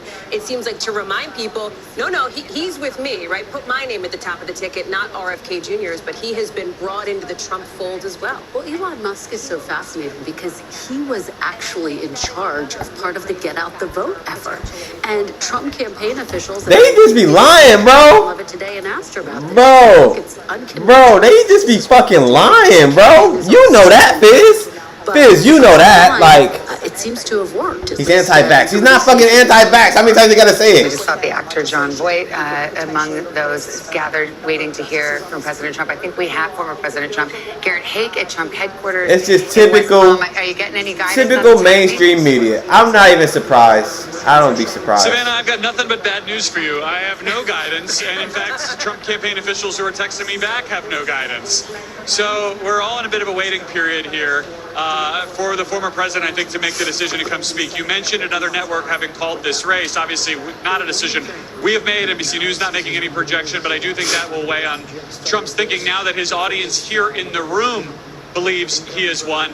I've not laid eyes on Elon Musk yet, but I have seen Tucker think Elon is Carlson, with who Trump. was part of the sort of core group of folks at the Mar-a-Lago party earlier this evening. Everyone who was there has decamped for the convention center. So really, the stage is set for Donald Trump's moment whenever he chooses to take it.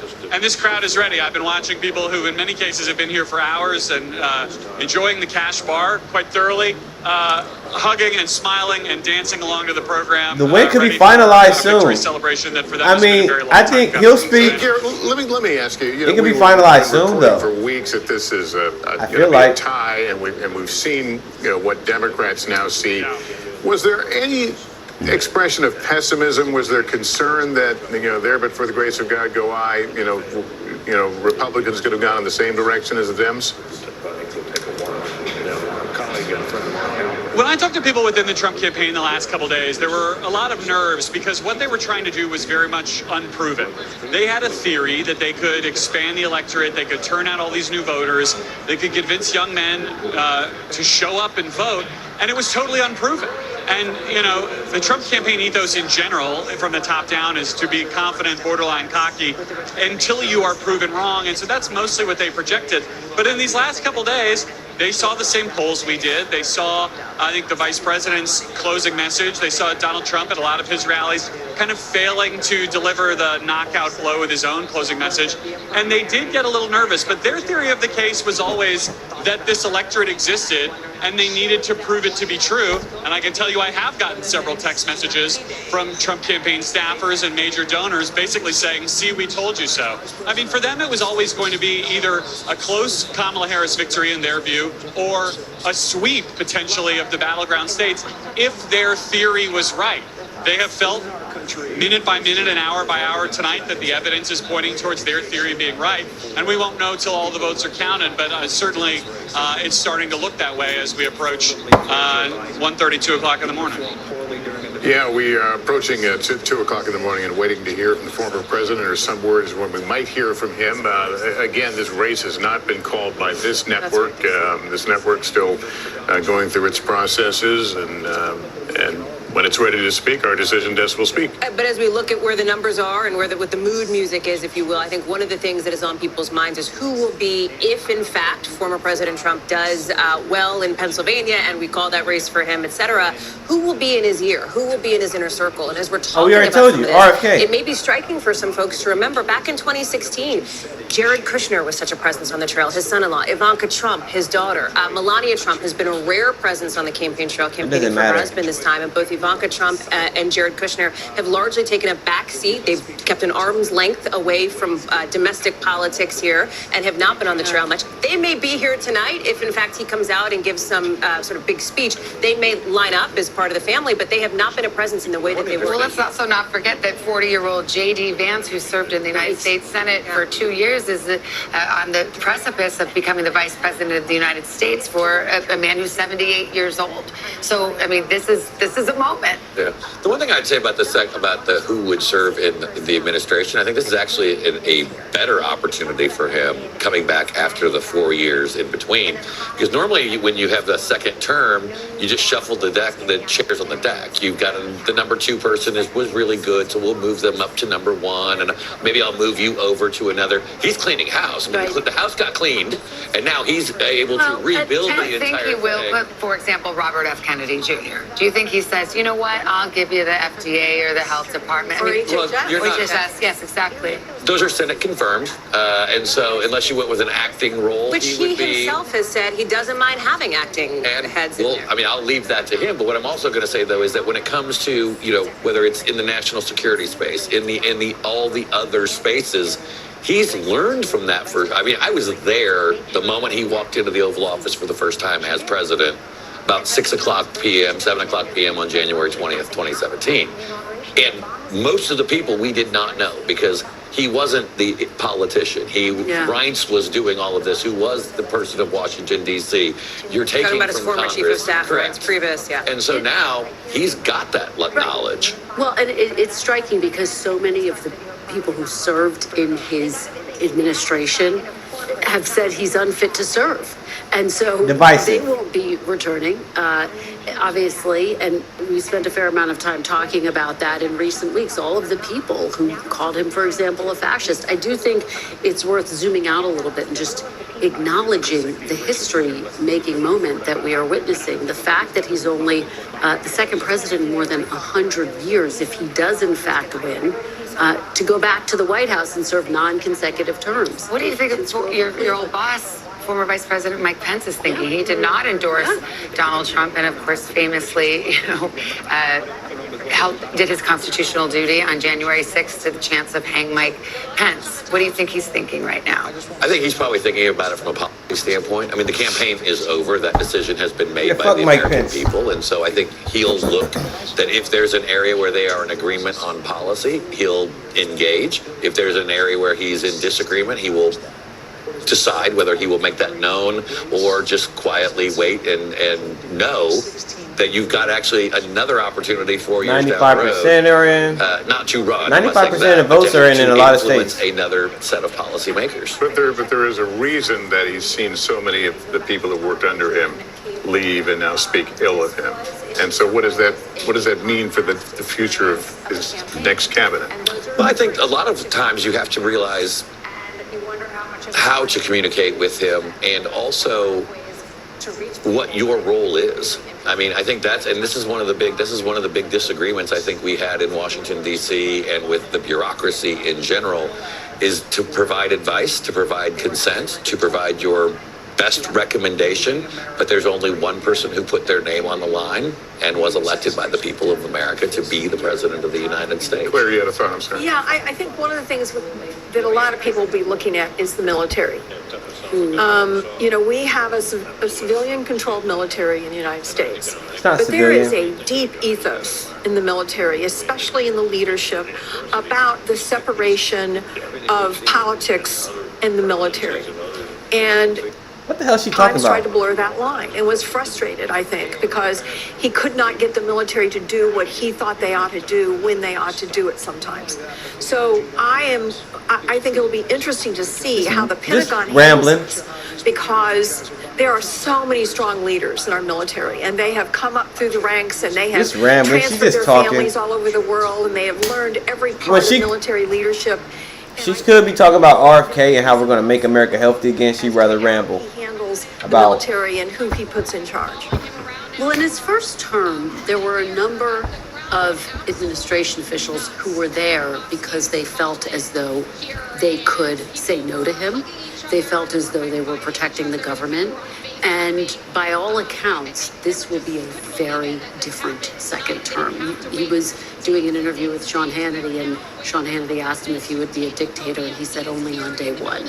And of course, some of his more divisive rhetoric. That was hyperbole. It was a joke. But the reality is, I think this administration will. What's the reality?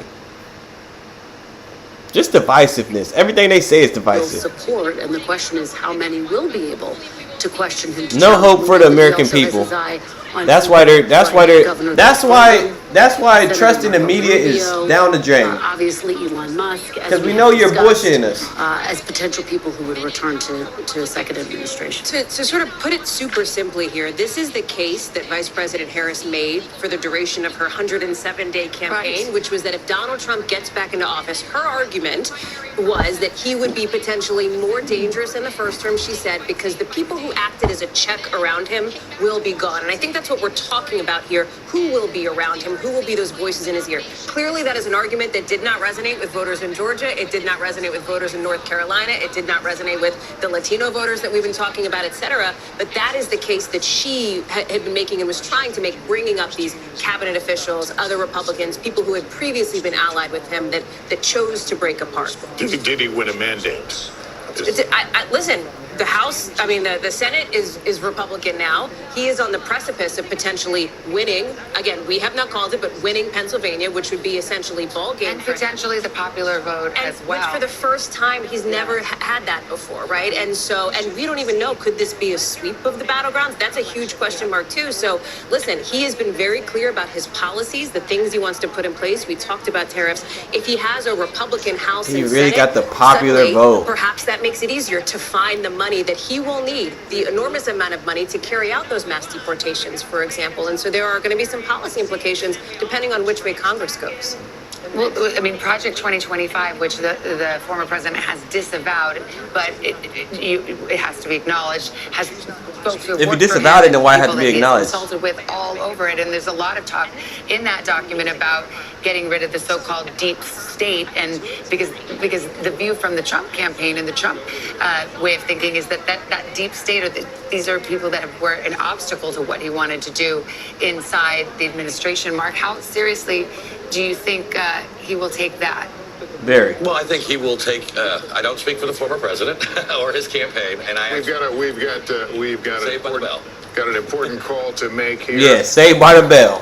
Saved by the bell. Because he gonna get all that shit out. NBC News can now He project gonna get all that shit out, little bitch. that Donald Trump will win in the state of Pennsylvania. 19 electoral votes. Here's where it stands right now. Donald Trump out in front, difference of 188,000 votes, 95% of the vote in Pennsylvania, and that goes in the Donald Trump column. And with that, it's expected that he will have the 270 votes he needs. I see you puzzling over there. It's because of Nebraska. Yeah. I was looking there going, okay, am I going crazy? No. Because we haven't called Alaska yet, and that's why it's 266. But once Alaska gets called and Nebraska, you can see former President Trump, he had to get to 270. He's likely to get to 272, if not higher. We still haven't called Wisconsin or Michigan as well, but he is on his way. NBC News projecting him on his way back to the White House. And we were told he is perhaps a minute away now from coming on the stage at the campaign headquarters in West Palm Beach and to make his remarks to the crowd. The crowd Let's very call silent Ty. right Let's now. get I'm Ty a not sure call. what they're listening to, but they have been partying for quite some time. Well, this is history. Let's get Ty a call. Grover Cleveland in the 1880s. Have we seen a president return to office after that gap? So a second term after. Dang, Ty, I ain't see you in the stream.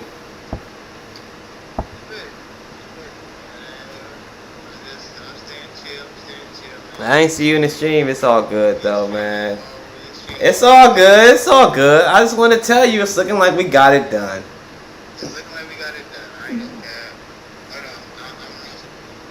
That's all, man. Everybody's fucking dumb. Donald Trump got 67 million votes. Hey, have you ever seen that movie called Sub?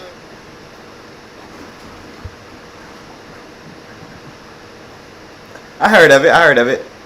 Bro, watch that shit tonight, bro. I started it. I never finished it. Please, bro, please, do it for me. It's the best movie ever. Alright, man. Make America healthy again.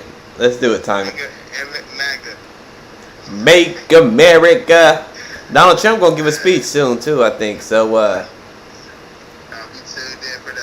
alright.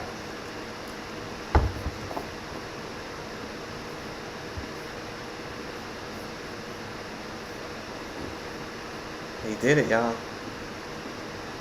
Oh, I can't hear it. I'll turn it down.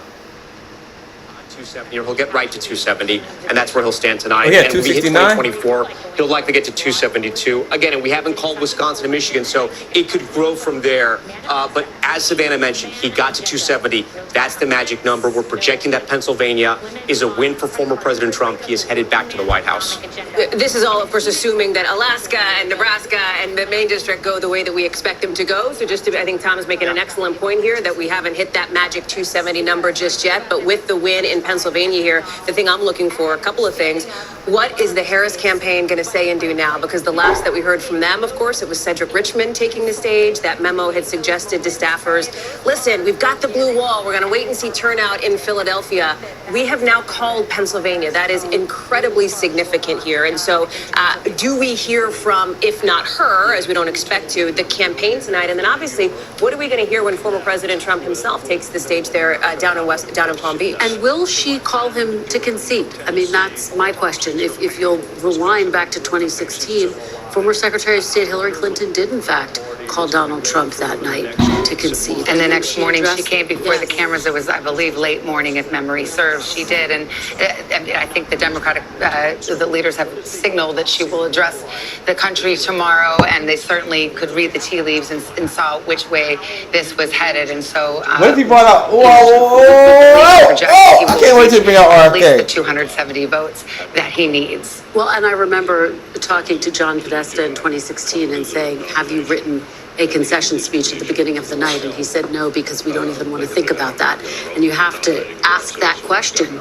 Did Harris even have a concession speech, or is that part of what she's thinking through? What exactly? Well, I mean, going into a night where the polls showed 49-49. I mean, I think maybe someone wrote a concession. I think you wouldn't be blamed for being presumptuous to go out and write a. For all the talk about the 2016 vibes, and I'm sure it's in your text messages as well, yours, that this feels a lot like that. There is a distinction here, and I defer, of course, to the former Hillary Clinton campaign correspondent, but there was in some ways an air of inevitability around Hillary Clinton that just didn't exist around Kamala Harris.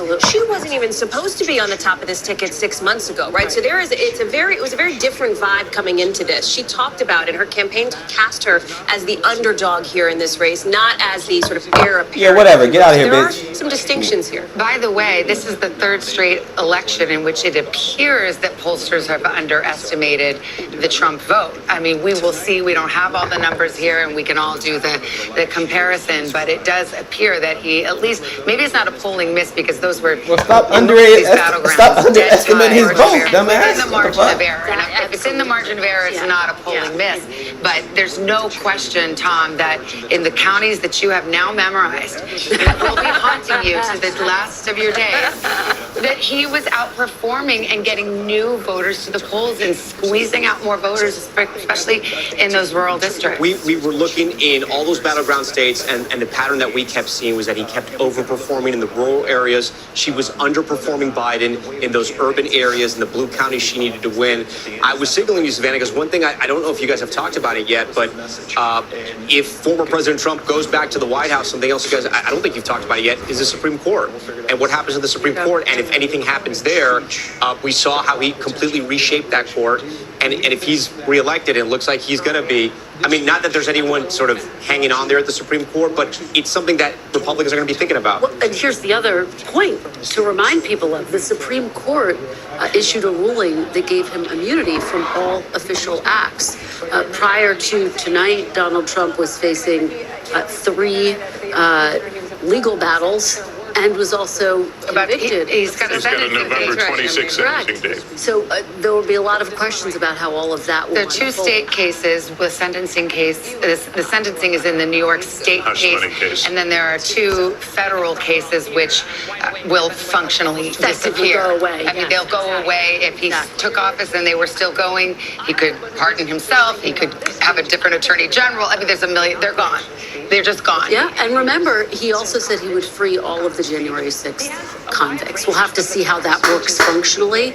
And he'll fire Jack Smith on day 1, and again, fear. The deportation. More fear. Promised to start on day 1. So we'll have to see how that all more fear. Nothing about make America healthy again. Nothing about before him, whether he just tables it or fear, bro. It's ridiculous. In any event, that could mean another Supreme Court intervention to try to find It could. It'll be very what interesting. happens? Yeah, it's an experienced judge. I don't know what he'll do. He may just recognize what's going They on. gonna finalize In the it, end, it so. is a business records case. So he may decide. They gonna finalize The conviction stands, but choose not to sentence to jail, which actually would be in line with similar situated defendants. I see you have so your it would court, be surprising. your court TV hat back on here. I know. It's like all that legal education put to use here at 2:00 in the morning. Not only did he win every state, Donald but he got the Trump's popular taking vote the too, stage here in bro. West Palm. Yeah, we're So in that a means like people holding period really, right now. The people crowd really was tired of Biden and I guess Kamala. watching some speeches or videos right now and waiting for the former president to come out. We don't know whether he will claim victory. Again, we have not made that call. At least one other network has, and the crowd reacted to that a bit early. But we make no statement from that, other than the fact that we're our decision desk works along with its own metrics in making these decisions. So they will at some point make calls, and we'll see where the evening ends up. Yeah, well, barring an earthquake in some of these states, such as Alaska, I think that by calling Pennsylvania, it's sort of all over, but the voting. But we will wait for the official. You got Vivek right there. 270 votes, but I can guarantee you Donald Trump is. There's Vivek Ramaswamy, Doug Burgum. These are former opponents in the primary. Like, nobody who were wanted to quickly mention him. dispatched and then came over to the Trump And how side he's gonna perhaps clean out the corruption. have stars in their eyes about what roles they may play in a Trump administration. There's another piece of history that if this goes the way that it seems likely to go here and he does hit 270 electoral votes, he would be the oldest president ever elected. He would actually beat now President Biden by about 143 days. So he would make history in that setting as well. That is not something he prefers to talk about, especially as No age mention has of become front and center in RFK. this race as No Vice mention of President Harris Tulsi. looked to cast him as sort of exhausted, questioning his fitness for office in those final days of the campaign. It's like- Again, an it's- argument that clearly did not seem to resonate for voters in Georgia, and sad. North Carolina, and Pennsylvania, those battlegrounds that appeared to be putting him over the edge. Let's go to Garrett Hank. He is there at the Trump headquarters. Garrett, can you tell what the audience is listening to right now, and any word on when we might see Mr. Trump? Lester, they're listening to a discussion of the race on Fox News. Beyond that, I'm still embarrassingly bereft of much programming information. The Trump team briefly took down the teleprompters that had been on stage for the last hour or so, leading us to believe that Trump was going to come out and speak off the cuff, which sort of tracks given that we knew he had not written any remarks earlier in the day. Then we just a moment ago saw staffers come back out and reassemble the teleprompter. Trump's son, Eric Trump, just posted a picture on social media of the former president backstage holding papers that appeared to be remarks, perhaps rehearsing, getting ready to come out. But the guidance we have gotten from the campaign remains unambiguous soon. And beyond that, we are left to wait and wonder with the rest of you as I'm watching staffers make yet another adjustment to the former president's teleprompter on stage. Yes, it's getting to be late here, and we are awaiting former might President come Trump, over and right we're now. doing a switcheroo here with getting our Capitol Hill correspondent in position here. We have a lot to discuss with him as we talk about. How did you get her to come over? How did you do that? Washington. So we haven't called the How race did you do yet. that? We've called Pennsylvania, and that just about does it, as all of us who've been studying the map certainly know by now. A new Washington that looks a little bit like the old Washington, right? With Donald Trump back in office here. The dynamic's different, especially with the way that It's 'cause you watch my stream. changed. Think about it, gone. And Every Brian time you Nobles watch my joining us stream, knows something this. good happens. Mitch McConnell will You not notice be that? in Senate leadership anymore. I remember Every in time you watch the stream, 2017 something when good happens. Kristen and I were, That's why you gotta newly watch the minted stream. You White gotta House- stay in the stream. You were a White House correspondent. I came on board. There's a lot of discussion about the Republican establishment and Donald Trump and would he bend to them or would they bend to him? We now have that answer 8 years later, and that is what Washington, it seems, if this goes the way, barring any big surprises, will look like. Well, and that's what we were talking about at the convention. This is Donald Trump's Republican Party. Yeah, and the type of new senator that you're going to see coming in and joining the ranks of the existing senators that are in what you call the MAGA mold, right? These are people I told you she likes you, that bro. have run I've campaigns been telling that you are that, in though. the same vein as the type of campaign that Donald Trump has run. These are people that very much sought Donald Trump's endorsement, felt that it was necessary to connect with him and his base. The best example of this is Mike Rogers, right? Former congressman from Michigan, who at a certain point in his career, attempted to try and break himself from Donald Trump, tried to be a part But, like, of this you be kind of acting like- anti-Trump establishment. Maybe he thought that was the You be future of the acting like it be Republican Party. over when Went y'all away don't from fucking politics speak. for a little while, came back when he saw that his seat was open in Michigan, and basically did everything he could to make himself in the MAGA mold. And now he's going to be a part of this new group, or he could potentially be part of this new group of senators that called that. Yeah, I'm just peeking. He's leading Illinois a little Yeah, bit. That's, yep, we have it as too close to call. Right. Well, I mean, you look at Senator Marco Rubio, who I just saw there. I mean, all of these former opponents, it's either get on board or get run over. Mm-hmm. And, that's kind of the way that it's been, and many of them have. I mean, former Cruz. Trump Divisive. critics, I might mention J.D. Vance, a former Divisive. Trump critic who is about to be vice president of the United States. Yeah, I mean, and I've had many conversations with both senators and aides and 'Cause it's people with a lot of Dubio. Nigga influence said, on 'cause it's Capitol Hill. Dubio. And they've talked about this metamorphosis, and they've talked about how maybe they don't like necessarily Donald Trump's personality or the way he presents himself or the way he talks about people, but they also realize that, and what is clearly evident tonight, that he has captured the pulse of at least half of the American people, and in particular, the American people that elect Republicans to office. And so you can try and fight against that establishment if you want to be a Republican, or you can get on board, and more you see these Republicans getting on board. The question, I think, becomes, does that translate into some sort of governable posture? They're very good at throwing pot shots. They're very good at complaining about things, turning that into actual action, because Donald Trump has laid out a long list of things he'd like to get done. Yeah. How quickly can he remove tax on tips Yeah, or bro. tax on overtime, which is something that he's promised? He may have the votes to do that. Now it's actually time to turn Well, that. but then you got to find the money elsewhere when you want money. We only for other need, things. all we need is So, Alaska. budgets Hey, are budgets. all we need is Alaska Just as now. we sit here and reflect The on one the state we history of didn't this need. I got moment, four thinking electoral about votes. Not only is this historic because he's the first. We don't need Alaska, president but to we serve want, we'll 9 take consecutive Alaska terms to make in it, more than to make it 100 nice and pretty. But think about the political comeback that we are witnessing. Think about January 6th and the days after that, and the number of Republicans who wrestled with whether Fear. to impeach him again and convict Fear. him, and who tried to separate themselves from him, much like you're discussing, Ryan, and who'd written him off politically, who just could not conceive of this moment. And then he had this incredible showing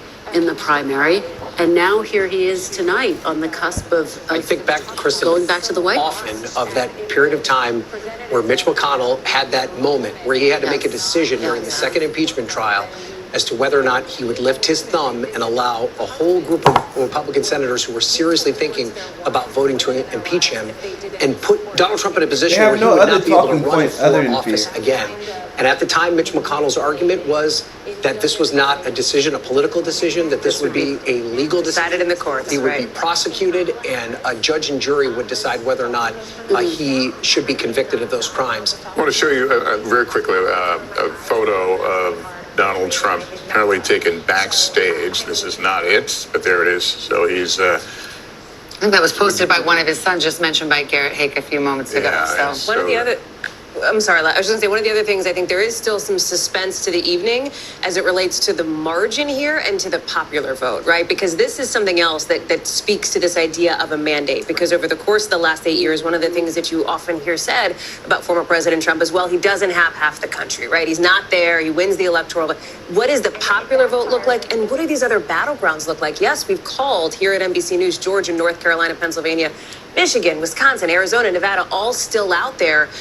His campaign, his allies would be thrilled with a battleground sweep if that's what this turns out to be, as a talking point that will drive them over the course of the Well, next not only 20 months. that, I mean, Donald Trump has been extremely clear about his agenda, whether it's no tax on tips or if it's tariffs, if it's, Mass deportations. mass deportations, Yeah. the war in Ukraine, cutting off the money spigot, trying to negotiate an end to it right away. I mean, so, if he wins a battleground sweep in the popular vote, it's not that people didn't know what they were voting Yeah, for. I do wonder, and especially when you put it in that context, that was one of the things that Vice President Harris struggled with to some extent, and they made the Hold calculation. on, I want to get a picture of that. The war in Ukraine, cutting get a off the picture money of this. spigot, trying to negotiate an end to it right away. I mean, so, if he wins a battleground sweep in the popular vote, it's not that people didn't know what they were voting Yeah, for. I do wonder, and especially when you put it in that mass deportation, the war in Ukraine, cutting off the money spigot, trying to negotiate an end to it right away. I mean, so,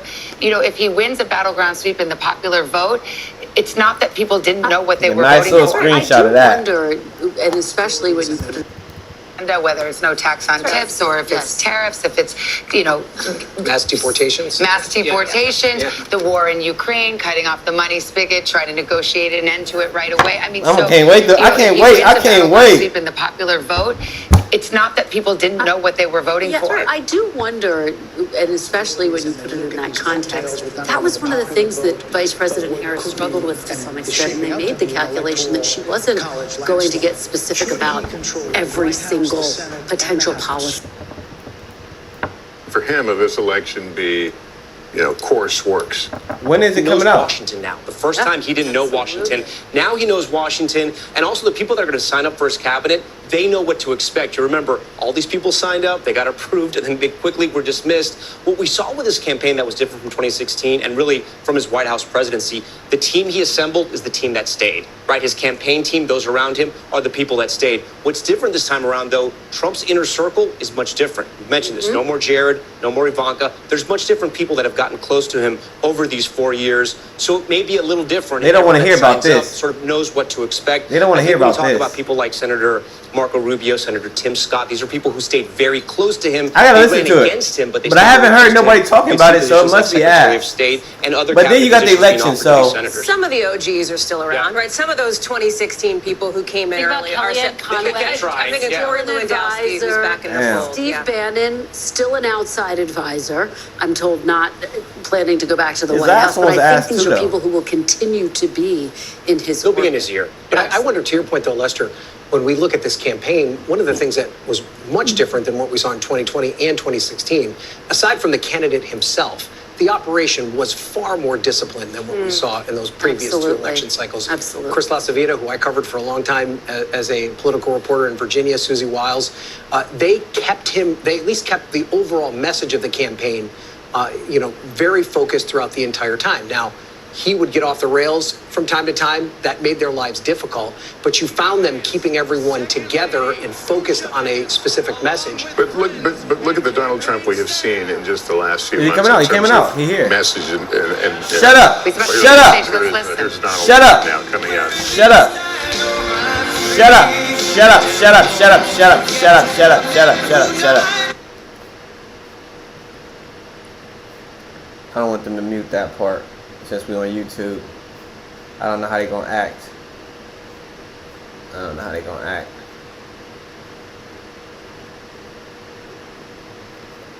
You gave their heart to me.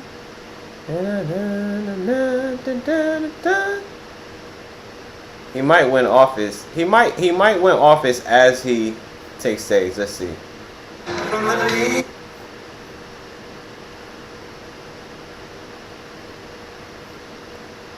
He might take out office. He might win another state as he.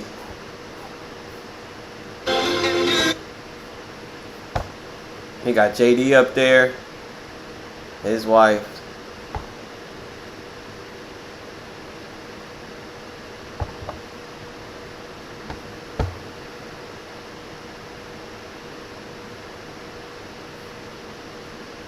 Nah, I can't right now. Hold on. I'm on YouTube, bro.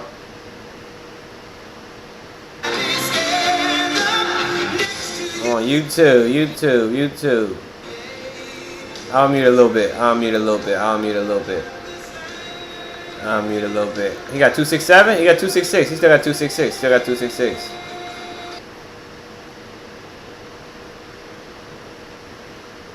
They about to stop playing it.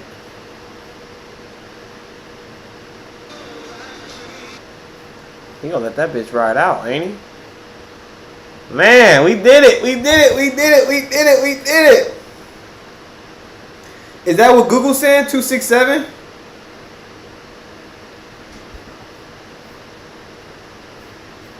No, it's not. Just relax, bro. Just relax for 1 second. Do you want me to get muted? Do you want them to copyright me, YouTube to copyright me tomorrow? All right. Thank you very much. Thank you very much.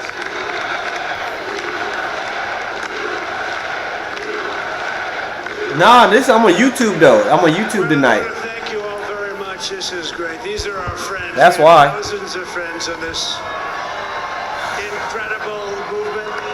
This was a movement like nobody's ever seen before. And frankly, this was, I believe, the greatest political movement of all time. There's never been anything like this in this country. It was. Maybe beyond. It is the greatest political movement.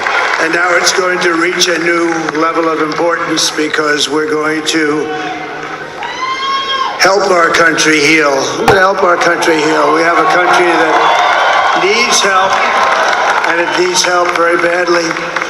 We're going to fix our borders. We're going to fix everything about our country. And we don't even history for a reason tonight, and the reason is going to be just that. We overcame obstacles that nobody thought possible, and it is now clear that we've achieved the most incredible political thing. Look what happened. Is this crazy? You don't need to campaign anymore. You got it. You got it. But it's a political victory that our country has never seen before, nothing like this. I want to thank the American people for the extraordinary honor of being elected your 47th president and your 45th president. And to every citizen, I will fight for you, for your family, and your future.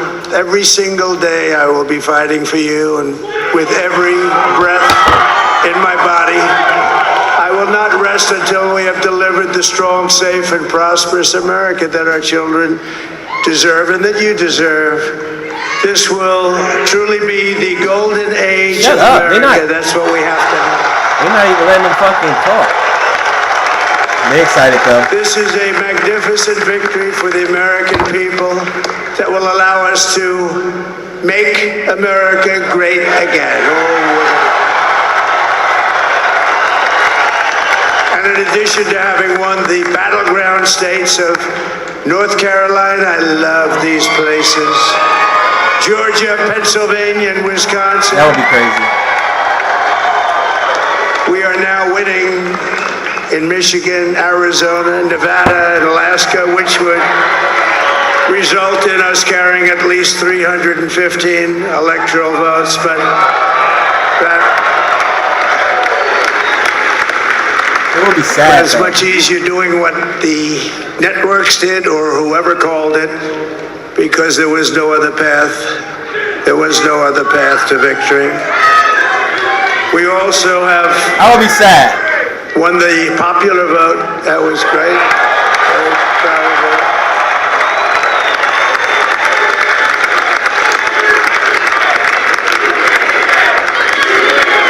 Thank you.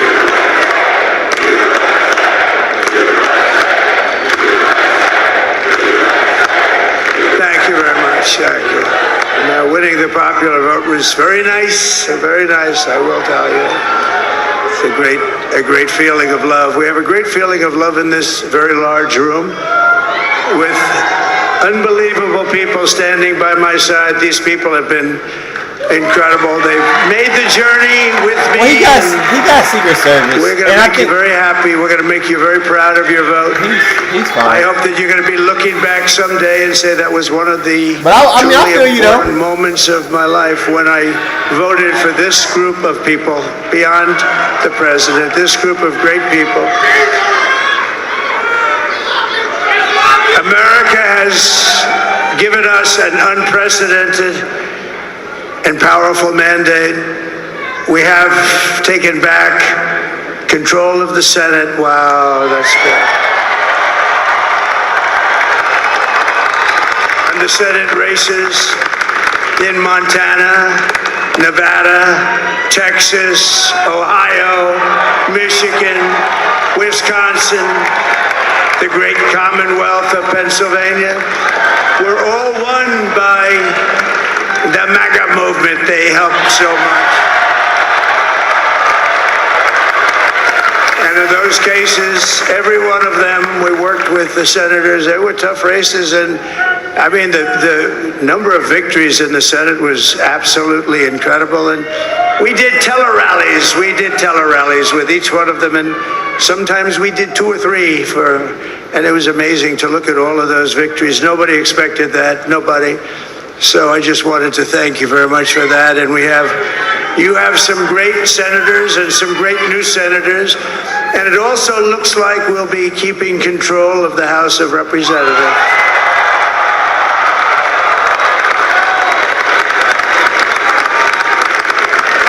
And I want to thank Mike Johnson. I think he's doing a terrific job.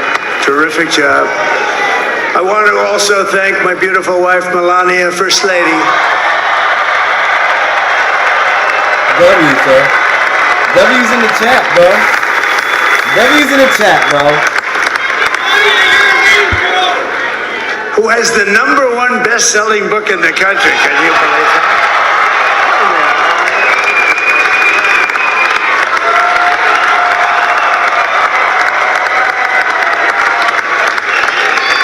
Oh, no, she's done a great job. Works very hard. Works very hard to help people. So I just want to thank her. But I want to thank my whole family, my amazing children, and they are amazing children. And we all think our children are. Everybody here thinks their children are amazing, but that's a good thing when you think they are. But Don, Eric, Ivanka, Tiffany, Barron, Laura, Jared, Kimberly, Michael, thank you all. What a help. What a great.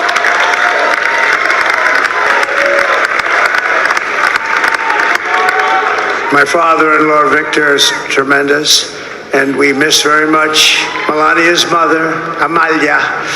We miss Amalia, don't we, huh? She would be very happy right now, standing on this stage. She'd be so proud. She was a great woman, that one. Beautiful inside and out. She was a great woman. I want to be the first to congratulate our great, now I can say, Vice President-elect of the United States, J.D. Vance.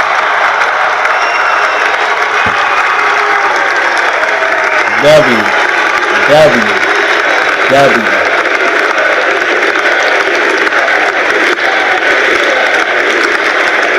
And his absolutely remarkable and beautiful wife, Usha Vance. And he's a feisty guy, isn't he? You know, I've said, go into the enemy camp. And you know, the enemy camp is certain networks. And a lot of people don't like this. Sir, do I have to do that? He just goes, okay. Which one? CNN, MSDNC? He'll say, all right, thank you very much. He actually looks like, he's like the only guy I've ever seen. He really looks forward to it. And then he just goes and absolutely obliterates them. Say a couple of words here.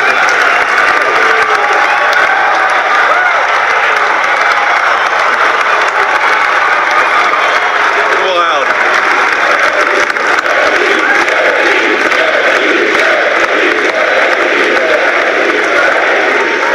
Well, Mr. President, I appreciate you allowing me to join you on this incredible journey. I thank you for the trust that you placed in me. And I think that we just witnessed the greatest political comeback in the history of the United States of America.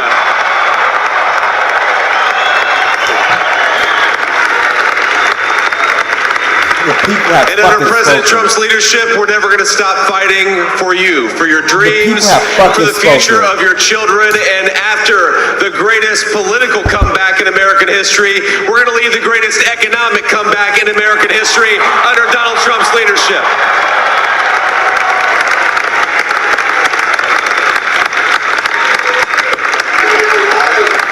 Thank you very much. He's turned out to be a good choice. He was. I didn't think he was a good choice at first. I took a little heat at the beginning, but he was. I knew the brain was a good one, about as good as it gets. And we love the family, and we're going to have a great 4 years, and we're going to turn our country around, make it something very special. It lost that little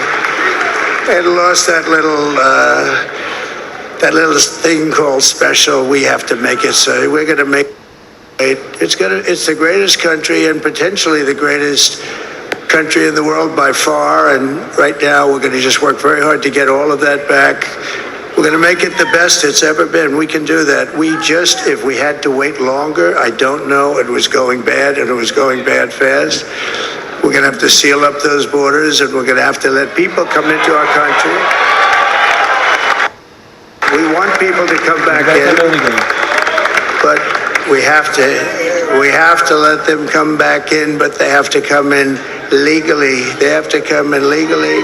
Let me also express my tremendous appreciation for Susie and Chris, the job you did. Susie, come here. Come here, Susie. Chris, come here, Chris. Susie likes to stay sort of in the back, let me tell you. The Ice Maiden, we call her the Ice Maiden. Chris, come here, Chris. Susie likes to stay in the background. She's not in the background. Come here, Susie. This wasn't expected, but I just want to thank, obviously, President Trump for this journey. It was a great one, and he's a hell of a candidate. He's going to be a hell of a great 47th president. And this team that we had, the best team, and, of course, even my boss, Susie Wiles, the best.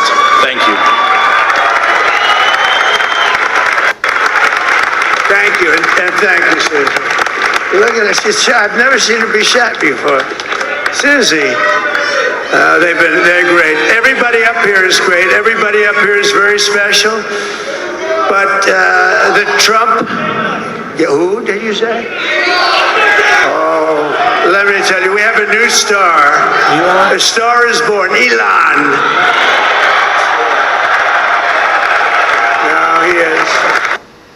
He's an amazing guy. We were sitting together tonight. You know, he spent 2 weeks in Philadelphia and different parts of Pennsylvania campaigning.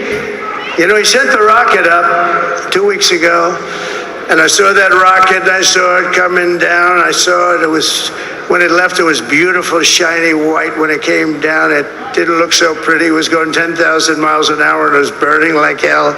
I said, what happened to your paint job? He said, we've never made a paint that could withstand that kind of heat. And, but I saw it come down and turn around. And it was, you know, it's like 22 stories tall, by the way. It looks a little smaller than that, but it's big. And it came down, and you saw that fire burning. And I'm saying, only Elon can do this. It must be an Elon. And I told the story. I told it last night. I had a man on the phone. Had the screen muted, no sound. I was talking to a very important man, happens to be here. And that very important guy. Press it, just make it faster. One of the most important people in, I would say, the country, actually. But, you know, I was president, and now it looks like I was going to be maybe president again, so I figured I could ask him to hold. So I asked him to hold. And especially because you're going to be president again, they hold. So I took the phone down, and I'm looking at the screen. I'm seeing this crazy thing that's going around and coming down there. It looks like it's going to crash into the gantry.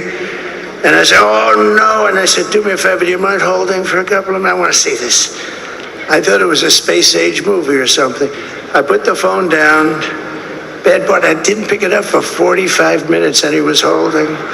But this spaceship came down, and I saw those engines firing, and it looked like it was over. It was going to smash, and then I saw the fire pour out from the left side, and I put it straight, and it came down so gently, and then it wrapped those arms around it, and it held it, and just like you hold your baby at night, your little baby. And it was a beautiful thing to see, and I called Elon. I said, Elon, was that you? He said, yes, it was. I said, who else can do that? Can Russia do it? No. Can China do it? No. Can the United States do it other than you? No. Nobody can do that. I said, that's why I love you, Elon. That's great. And you know, when we had the tragic Hurricane Helene, and it hit North Carolina, they were really devastated. The water, this was a big water, as big as we've ever seen, water hurricane. It built lakes out of nothing. Fields became lakes, and the danger was unbelievable. And the people from North Carolina came to me and they said, would it be possible, at all possible, for you to speak to Elon Musk? We need Starlink. I said, what's Starlink? It's a form of communication. So I called Elon, and I'll tell you what, he had, and it was very dangerous. People would die. They had no communication. All the wires were down. I called Elon Musk. I said, Elon, you have something called Starlink. Is that right? Yes, I do. What the hell is it? He said, it's a communication system that's very good. I said, Elon, they need it really, really badly in North Carolina. Can you get it? He had that there so fast. It was incredible. So, and it was great. It saved a lot of lives. He saved a lot of lives. But he's a character. He's a special guy. He's a super genius. We have to protect our geniuses. We don't have that many of them. We have to protect our super geniuses. I want to thank some of the guys. You know, we have up here today the U.S. Open champion. He's a fantastic golfer. He's slightly longer than me. Hits the ball a little bit longer than me. Just a little bit. Bryson DeChambeau is up here someplace. What happened to Bryson? Where is he? Bryson. Oh, he was shot. He's hitting balls. Oh, he's on the way. He's hitting balls. Bryson. Oh, look at him.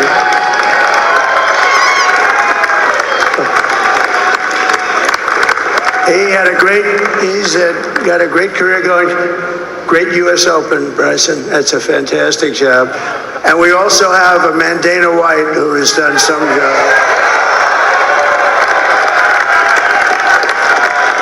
He's a tough guy.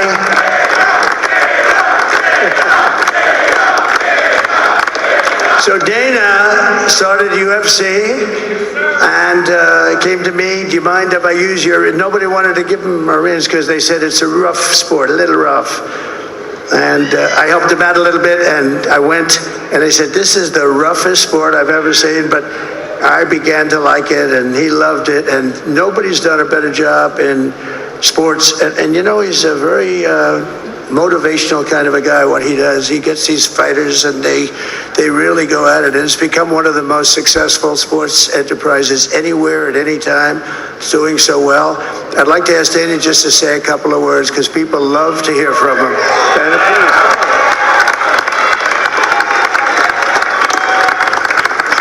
See what Dana gonna say. Nobody deserves this more than him, and nobody deserves this more than his family does. This is what happens when the machine comes after you. What you've seen over the last several years, this is what it looks like. Couldn't stop him. He keeps going forward. He doesn't quit. He's the most resilient, hard-working man I've ever met in my life. His family are incredible people. This is karma, ladies and gentlemen. He deserves this. They deserve it as a family.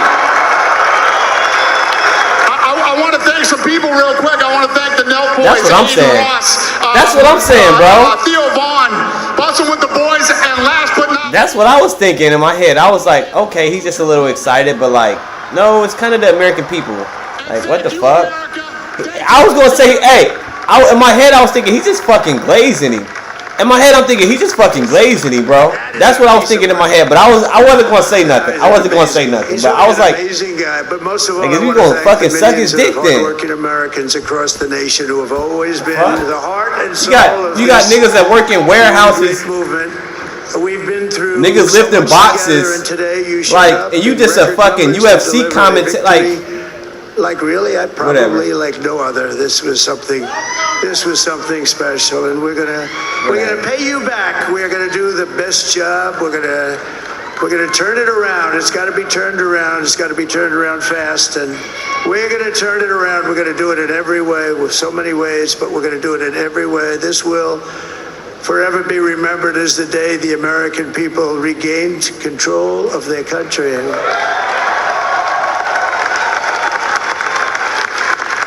So I just want to say that on behalf of this Now, that group pisses of me off people, too, bro. these are hard-working That people. pisses me off These too, are bro. fantastic people, and we can add a few names like Robert F. Kennedy Jr. He came out, and he's going to help make America healthy again.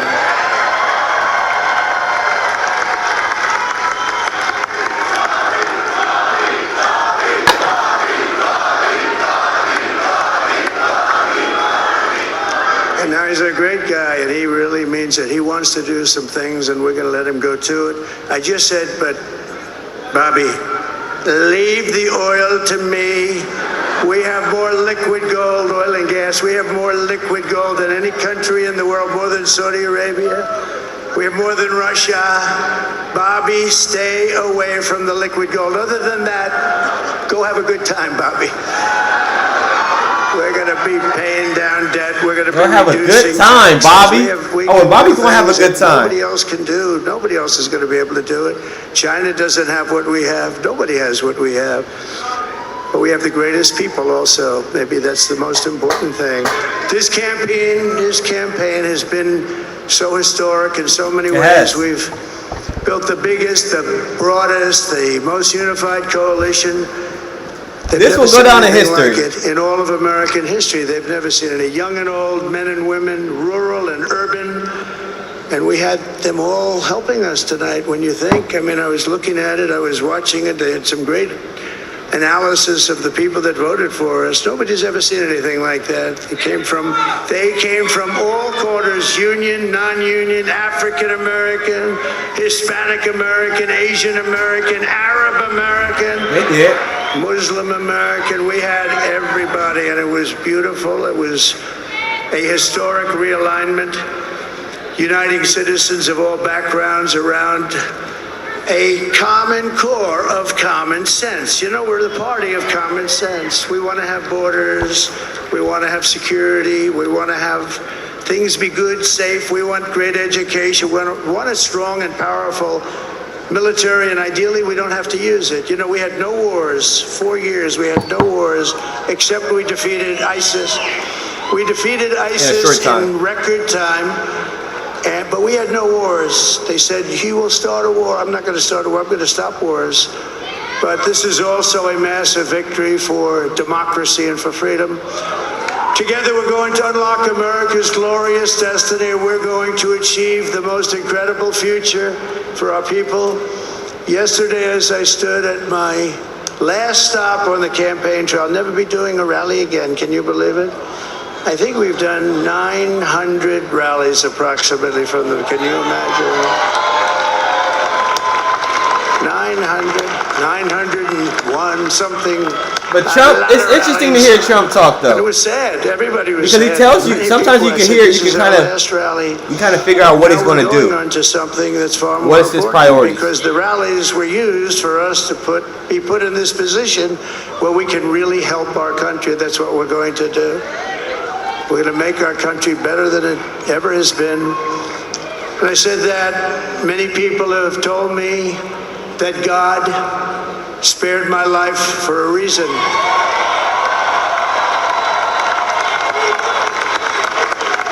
And that reason was to save our country and to restore America to greatness. And now we are going to fulfill that mission together. We're going to fulfill that mission. The task before us will not be easy, but I will bring every ounce of energy, spirit, and fight that I have in my soul to the job that you've entrusted to me. This is a great job. There's no job like this. This is the most important job in the world. Just as I did in my first term, we had a great first term, a great first term. I will govern by a simple motto: promises made, promises kept. We're going to keep our promises. Nothing will stop me from keeping my word to you, the people. We will make America safe, strong, prosperous, powerful, and free again. And I'm asking every citizen all across our land to join me in this noble and righteous endeavor. That's what it is. It's time to put the divisions of the past 4 years behind us. It's time to unite. And we're going to try, we have to try, and it's going to happen. Success will bring us together. I've seen that. I saw that in the first term when we became more and more successful. People started coming together. Success is going to bring us together, and we are going to start by all putting America first. We have to put our country first for at least a period of time. We have to fix it. Because together we can truly make America great again for all Americans. So I want to just tell you what a great honor this is. I want to thank you. I will not let you down. America's future will be bigger, better, bolder, richer, safer, and stronger than it has ever been before. God bless you, and God bless America. Thank you very much. Thank you very much.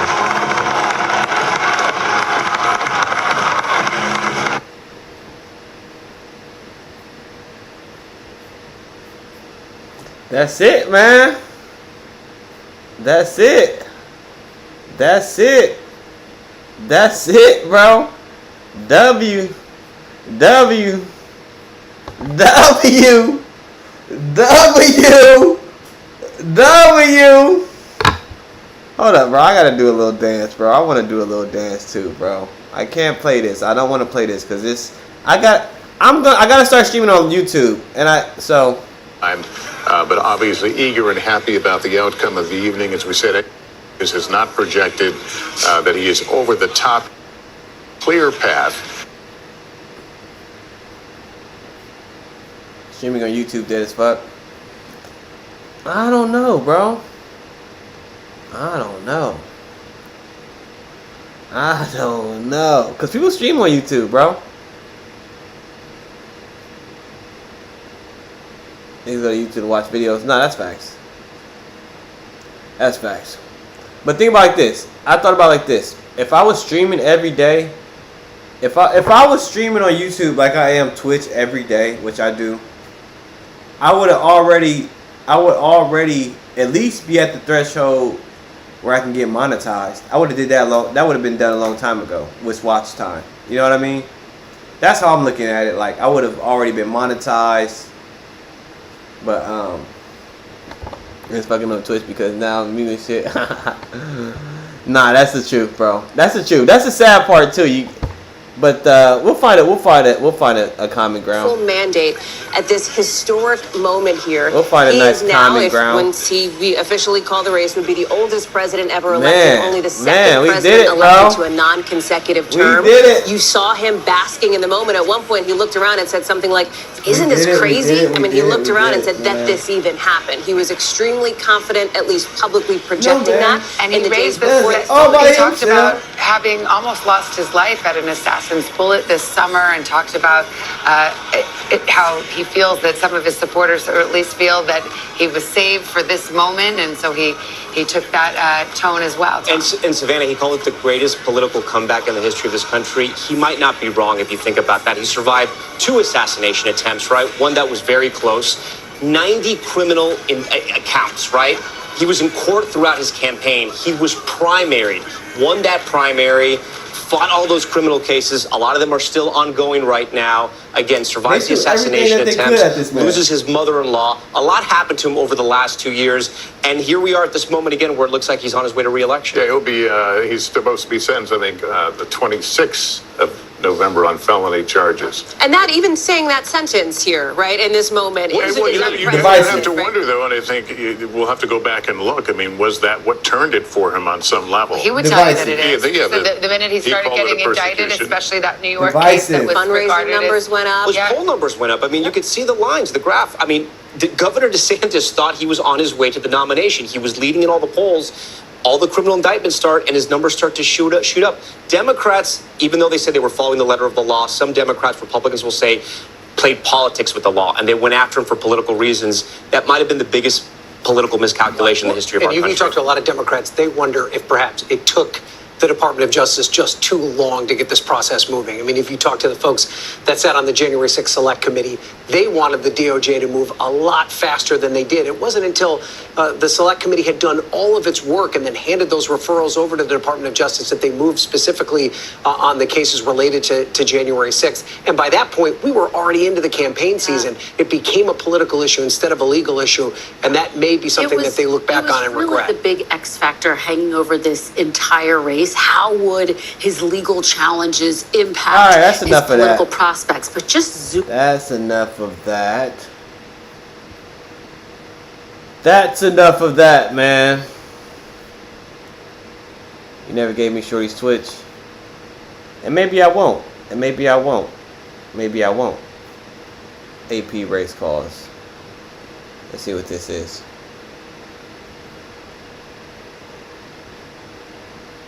4 years ago in nearly every county in Pennsylvania. That's how Donald Trump was able to get these 19 votes and put him on the cusp of reaching 270. I mean, you And do so got as to we look snap. at the map, as our viewers see the other states that remain outstanding, there's still mostly those battleground areas. And so I would I mean, I imagine can figure out for all you, the but people you can also tabulating ask and him looking snap. at these votes are looking at close margins maybe, but also It's like kind of Zoe seeing something, where Z-O-O all that's coming down for both I-E. candidates. Yeah, when you look at a place like Something. Michigan, it's the area around Detroit and Wayne County that takes some time to tap. He had into. Wisconsin is 267. Milwaukee County, so they're going to He spend about a to lot get of time Michigan, there. We talked about Wisconsin, Maricopa County, in Nevada. Arizona, He about to that get only all stays the a swing while, and states. You have Nevada. Those are the 4 remaining battlegrounds. But the paths to victory that the Harris campaign had talked about have all but gone away. They really needed Pennsylvania and those 19 votes, and now they have to wait and see. The vice president did not come out and speak tonight. We should know they were having a watch party at her alma mater here in Washington at Howard University, and they came out and said, okay, Kamala, you're fired. Did you watch the stream with Glorilla? How was that? How was the stream with Glorilla?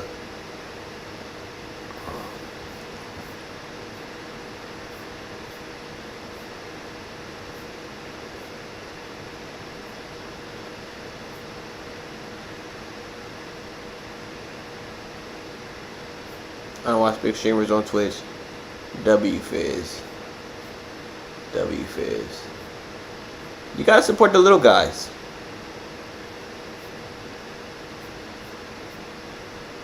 Oh man, we did it. We did it, man. We did it. Now it's time to send my boy RFK. Now, which president is gonna give us disclosure? What's going on, everybody? Welcome back. It's Down to Earth with Christian Harloff on this Tuesday, and surprising to no one, there's not a lot of news revolving around UAP and UFO right now. Obviously, that's going to pick up tremendously in the next couple of days leading up to Gotta support November little Chris. 13th. I hope you would. But that's where this episode really is going to come into play. It's like, what is it going to look like? What's that plan going to look like starting tomorrow? When we start looking at these tweets, when we start looking at the news cycle, what's it going to look like with whoever is in charge? I know they're not going to be sworn in until January, but still, it's the idea of the process of whoever is in charge. What is it going to look like? So it's going to be kind of a speculation leading up to November 13th and what we think. There's other news where we're still trying to figure out what's happening with Lou Elizondo right now. There's posts that are being made about him. Is he going to wind up not testifying at the hearing? All this and more on this episode of Down to Earth with myself, Christian Harloff, and my friend Attack Peter. So let's get into it, everybody. Cue the spooky music. All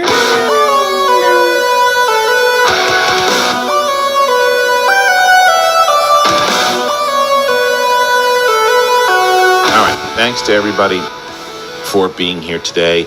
Make sure you check us out on Spotify and Apple Podcasts and everywhere podcasts are found. You can subscribe to this channel. That would help. Crossing 36,000 already. Try and hit 40 by the end of the year. I think it's possible. You got to hit that button in order to make it possible.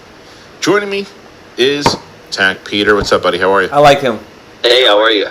It's good to see you on this Tuesday. Nothing to see here. Sound a little funny. I never but wanted okay. to be in a UFO whisked away to a different planet more than today. 100%. This is the planet, I guess, at the moment.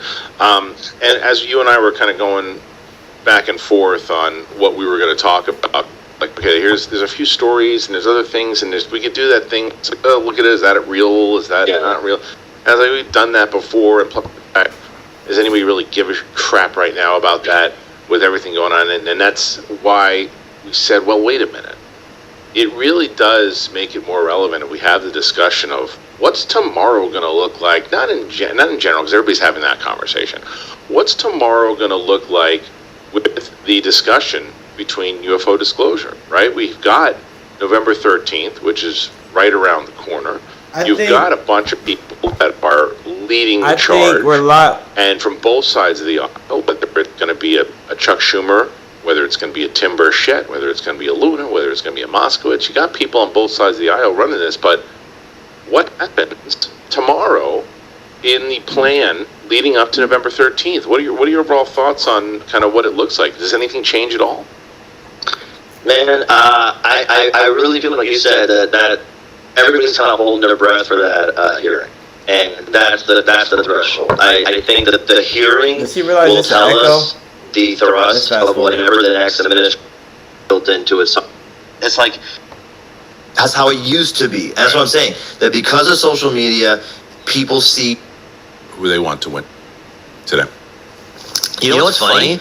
I was just thinking that perhaps there's a candidate that all the UAP, Twitter, or X, or whatever would fall behind. Immediately, you're either gonna family's worth $14 billion. So yeah, this is the same family, which is wild. I'm not saying that as a to say that this is related. I mean, I'm sure there's a lot of interest, but I do feel like no matter what, and I just say this to put it out there. Disclosure could be used against disclosure. You know what I mean? Right. And that's what people like Greer have been saying forever. Well, whatever you think of him. I'm glad you brought that up, because that kind of we can kind of end on this shorter episode today with this. That Lou Elizondo has been arguably very vocal. I think since Grush, been the closest thing to getting this back in the public eye, with his book and being on all the shows and all that. But there comes a lot of things with him where people they start to scratch their heads a little bit, right? And that picture, and I was talking about it with Pavel last week, where this picture, he gets this picture from a guy that he knows and that he trusts, and he posts it out. He says it's real, and then it's not real. It's not a real photo, right? And, but I'll tell you what I want to emphasize with that, and I'm glad that I caught myself here too. So this is the cool thing about the internet is you find people that are interested in this topic, and they turn out to be people that you used to watch on television. And you're a WWE guy? A little bit. Remember the Blue Meanie? Oh yeah. All right. So Blue Meanie is Brian Heffron is very much into the UAP topic, and he reaches out and says a lot of things, to me. And so he said that he was actually at the Lou Elizondo event, and he said, "Oh, no kidding." He said a couple of notes. It wasn't a private event. Okay. He said the private event suggests by invitation only. It was excuse me. It was advertised, and anyone could have bought a ticket. Okay. He said for balance, and it had to be fair to Lou. Before Lou had shown the Romania photo, he showed a video sent to him from a military member that was believed to be a UFO. He then showed how he debunked that UFO video. He said, just giving his perspective having gone. He also never said that the Romania pic was a UAP. He said it could have been a weather anomaly as well. Yeah, he did. I saw that. Yeah. He did say, see this? Real photo. Like, I heard that. Yeah. But that's real photo. Doesn't mean real UAP. Doesn't mean real UAP, right? You can change it. Yeah, but you gotta be better than that. He but, knew that, you know. Well, in his response, it was like, well, to vet it a little bit more. No shit, especially right it's your one job. Right before the hearing. It's like, it's your one job. That is really his one but job. again, now I will steelman Lou Elizondo, right? Which is to say that who essentially is ex-Pentagon employee shared a fake photo, right? He's like a figurehead, whether he wants to be or not. So if you wanted to diminish the movement, you first have to diminish Lou Elizondo. Right. And the one thing that people have for him is affinity for him is based on the fact that he seems reliable and legit and credible. So all you have to do is damage his credibility slightly. And so what that means is you could have someone funnel this picture through a bunch of sources that Lou trusts, right? And then shit goes, shit, I guess this is legit then, right? So that's the unfortunate thing. That's why I was telling you before the recording, and I said it before on the show, is like, we should never put stock in a person. Right. And because you can corrupt the person or you can like tar and feather them. Well, let me give you a counter to that also. Go ahead. And where you and I always talk about this. Let's say that Lou Elizondo had 70% or 75% of UFO believers on board before that picture. Right. After the picture, let's say that let's say it's 60%, right? Okay. Let's say it's 55%. Okay. The percentage that has not been accounted for yet, if the hearing is as big as we think it is, are all those people who, at this point, never heard of Lou Elizondo, don't know who Lou Elizondo is. And then Lou Elizondo testifies at the hearing, and his testimony is taken as truth. And then there's other people that he's not the only one that's taken as truth. That picture goes away, and even if somebody brings it up and goes, "Oh, but he said this that time," it's like, yeah, but these other people who said this, that picture is not going to have an impact on ultimate disclosure, because you're not trying to get us, the disclosure people, anymore. They're trying to show it to everybody. But everybody's gonna. This is what's going to have to happen. So, if they come out of the hearing and there's some like big oh shit moment, the immediate pushback is going to be like, you're going to listen to this guy who literally showed a fake. But that's photo. what I'm saying. That's one guy. I'm saying if it's coupled with a bunch of other people. Correct. If he's the only one, then 100%. Yeah, but what I'm saying is now, like, if there was a plan going into that hearing to put Lou at the front and center of it, now you have to like rethink that plan a little bit, and being that Lou's Cuban, I feel like, you know, the hot blood in his veins, like I have, will cause him to say, you know, F this, I'll show them real. And maybe they ratchet it up and with some new evidence that gets put in that's like next level, or through their channels. I don't think Lou is a star witness. I think Lou is a guy that they bring in to give some information of things that he did, and he comes in and he talks. Let's go back to the casting analogy. Yeah, I don't expect much from Lou Elizondo. Remember when Chris Hemsworth came out of nowhere at Thor? Right. And you're like, that guy's a star. Mm-hmm. David Grush came out of nowhere. Right? Like, where's that guy? Now, biggest arguably in UFO disclosure importance. And whoever this person is that's talking to Schellenberger, or potentially in the James Fox documentary, and if they maybe learned their lesson, the whole group, the Gary Nolans and everybody else who's probably coordinating a lot of this stuff too. I feel like that's probably 100%, and they learned from what Jason Sands, what happened there, because he was supposed to be such a big part of it too. They are now very coordinated in how they're doing things, and that's why we're not going to hear anything about this person until November 13th. I hope that's the case, man, because that's the play, that's the strategy I would employ. Has to be. Yeah, because I would just leave the speculation up to the YouTubers. Like, we'll talk about stuff every day and keep it going, but keep your cards close to your vest, man, because everything is corruptible. There's going to be spies everywhere. There's going to be, moles everywhere. So you got to keep things close to the vest. Careful who you trust to make sure you get over the finish line. Lester, and I could jump in on that conversation too, because having covered Trump for a long time, the question of who he listens to is almost everyone, and it can be anyone around him, from his friends at Mar-a-Lago to more divisive rhetoric.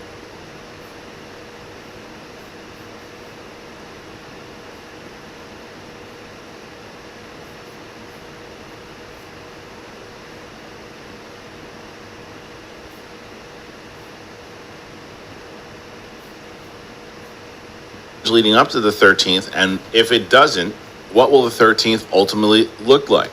So we prep for it, we wonder, and that's it. It's Down to Earth with myself and Peter. Peter, where can they find you?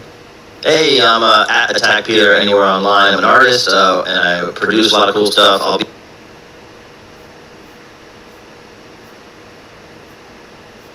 Damn, I wish his microphone wasn't fucking up like that.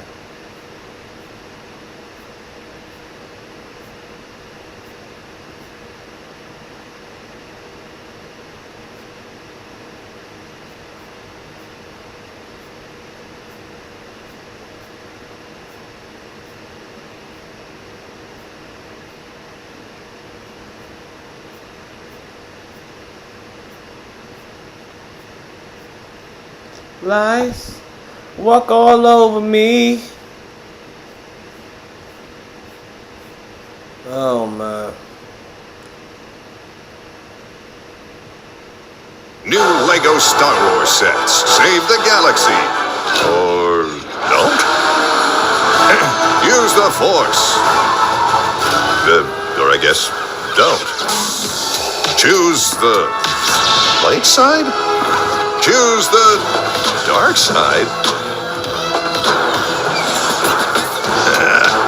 Choose both.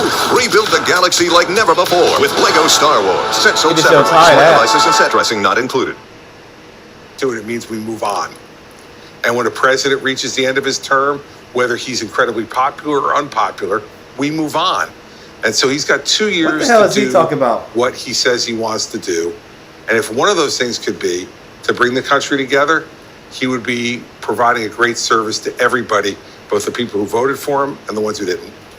And Terry Moran, this running up the score in rural America, and I'm from upstate New York. I know people feel strongly about where they come from on both sides. It's a very divided part of the country, right down the middle. As part of this postmortem for the Democrats, we were talking about this with Donna. The Democrats, you would think, are going to have to figure out a way to reach again, not just to count on running up the score in the urban areas on election day, but finding a way to connect again with rural America. You might not win those rural counties, but you have to at least connect, and they have to feel like your message, that you hear them, that you see them. And not talk down to them. And I think that one of the things that a lot of people have felt is somebody once described the elections of 2016 and 2020 as the front row kids. The kids who know all the answers telling the rest of the country what to do, and they were rebelling against that. I don't know if that's fair, but it's not just rural America. Where I was born was Cook County, Illinois, Chicago, Illinois, and I'm actually shocked at what happened there. So she's going to win Illinois, of course. She did win Illinois by about 225,000 votes. Biden won it by more than 1 million. And Cook County, my birthplace, my hometown, Biden won it going away there, and this year, she lost a tremendous amount. She's winning in the cities. He's winning in the cities. He's making converts to this movement, and now he's got a mandate, an extraordinary mandate, because of the election results and because of this journey that he's been on, having been brought down first by the election and then leaving Washington in disgrace after the attack on the Capitol. And he comes back in triumph, and he's promised, we know what he's going to do. He's going to try mass deportations. He's going to change our trade policy to tariffs. He's going to abandon Ukraine, right? There's no question about that. It's going to be a very different country, and it will probably have long-lasting impacts. He is a historic figure with few parallels in our history. Rick, any developments on the board? Sorry to say no. We're sitting here at 266. And look, I don't think we're trying to leave any false impressions about this. You pointed out throughout the night, David, that it is extraordinarily likely that Donald Trump is going to be elected. As we look at the numbers, it is a very daunting task. And again, I'm not trying to project the possibility here where one doesn't exist. Our folks are very careful about this for a good reason. Under the principle that votes matter and the vote counts matter, we still have a large number of votes out of Detroit. We've been told we may get something in the next hour. Additionally there, Wisconsin, that 122,000 vote margin is still a very significant one, but as you can see, you've got 150,000 plus votes out of Milwaukee alone. There's also the possibility that the additional electoral votes come out of Alaska. The 3 electoral votes there have always gone to Republicans, I believe, in the state's history. That's a 15-point lead right now for Donald Trump, but the vote is very, very slow there. And the other one out there is the 2nd congressional district in Maine, which Trump has carried before. He's leading by about 18,000 votes. So there's still possibilities that get him to the magic number of 270 electoral votes tonight. Take us through some of the other states. New Hampshire hasn't been called yet, right? Yeah, New Hampshire has not been called, and this is similar to Illinois, as Terry just referenced, a place that is a lot closer than anyone ever anticipated it to be, a 3-4 point race. And just looking inside of it, it's got a story that is very similar to what we've seen in other places, where Joe Biden getting 3/4 of the vote in places like Durham. Doesn't matter in a night like today because he blows it away in the southern part of the state. In addition to that, Harris just not hitting the numbers, Donald Trump exceeding the numbers. And that is one of the remarkable things as we look at this map tonight. It is urban, it is rural, it is suburban, it is red state, it is blue state, it is battleground state. Every single battleground on the board tonight, Donald Trump has won so far. The 3 biggest are the ones that have been allocated, and he's leading by a significant margin in the other 4. It could be an absolute clean sweep of the battlegrounds, and as big a margin as we've seen that you can imagine in a race that was projected to be this close. In fact, is this close because of how divided the country is. But to see things tip so consistently in the same direction, to me, is quite striking, and that's an unexpected thing. We've been talking about the popular vote, tracking it now. It's north of a 5 million vote advantage, which is quite significant. And yeah, it looks likely that he's going to be above 50% in the popular vote. And what's still outstanding as far as popular vote? I mean, a bunch of California, Nevada, Arizona. Yeah, I mean, California, because it's the biggest state, is going to be the biggest piece of it. Only about half the vote is in there, so that's another 8 million votes or so. But it's hard to imagine that it comes in a way at this, they don't even know what to talk even about. if it takes another couple of weeks. They don't even know what to talk about. That changes the margin there. They're like, we do fuck, have, Trump as won. we talked about, some significant vote still. They knew Trump was going to win. They should have knew he was going to win. Arizona still has a pretty fair amount, only about half of the vote in, but it's not going to add up in a way that I think that changes the math in a big way. It seems like Donald Trump will have a majority, which is something that he didn't get the time he won, certainly didn't get the time he lost. Joe Biden didn't get when he won the presidency 4 years ago to get an outright majority of voters. Thank you, Rick. I just want to read a couple of notes coming in from world leaders. Macron has posted on social media, congratulations, President Trump, ready to work together as we did for 4 years, with your convictions in mind, with respect and ambition for more peace and prosperity. And from Prime Minister Benjamin Netanyahu moments ago, dear Donald and Melania Trump, congratulations on history's greatest comeback. Your historic return to the White House offers a new beginning for America and a powerful recommitment to the great alliance between Israel and America. This is a huge victory in true friendship, Benjamin and Sarah Netanyahu. And Martha, that is the next question, how the world responds. These world leaders have, many of them, have interacted, have worked with Donald Trump when he was the 45th president. What is the reaction tonight from around the world and the implications here? Well, I think you heard Benjamin Netanyahu and former President Trump and likely President-elect Trump has said he backs Israel all the way. But what he has said about Gaza is he wants the war to end quickly. John Santucci reported tonight that, I believe it was Donald Trump Jr., not Eric, said one of the first things his father would do is Middle East peace. I mean, he has claimed that the Gaza war, or that the attack on Israel would never have happened. He's claimed the war in Ukraine, that Russia never would have invaded Ukraine. The war in Gaza obviously has been horrific. How he solves that, I don't know. He said he would solve these wars even before he got into office, if he gets into office. Ukraine, I think I have talked to people very close to President Zelensky over the last couple of weeks about the possibility of a Donald Trump presidency. And surprisingly, I think there's a debate going on that they are not really happy with what the Biden administration has done. It has been a slow, painful death for a lot of Ukrainian soldiers.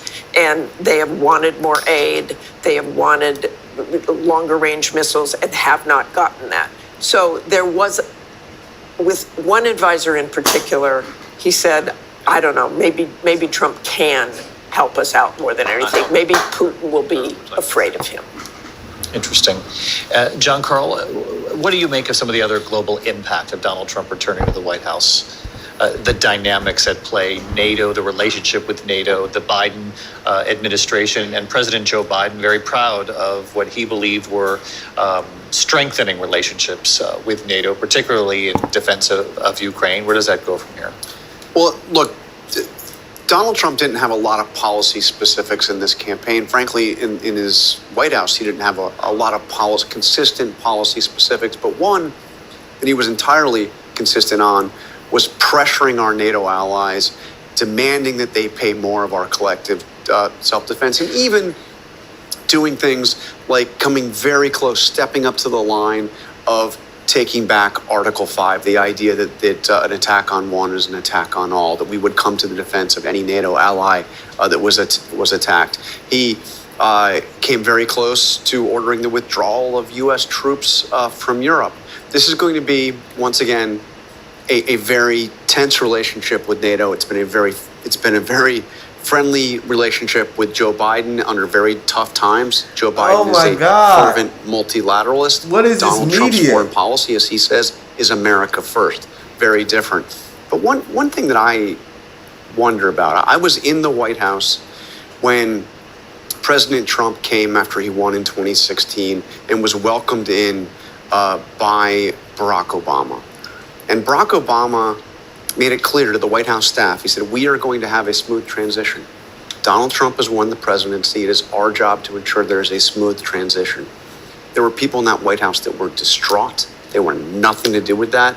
They thought Donald Trump was a threat. It's exactly what you're going to have right now in the Joe Biden White House. I think it'll be very interesting to see Biden's actions in the coming days. There's obviously been zero relationship there of any constructive form.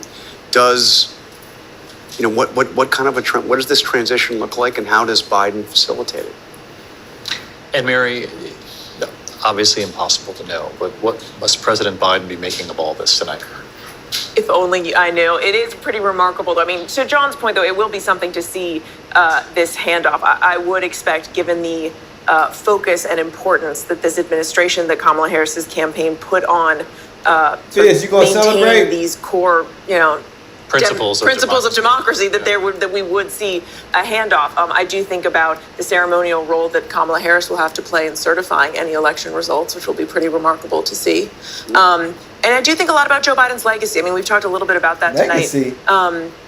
There'll be a lot of questions about the decisions Joe Biden made, the timing of his decisions. I think when he decided to step down and step away from this race, he made clear he was doing so and passing the batons so that Kamala Harris could continue the work, could keep his agenda going forward and finish the job. That was his campaign phrase.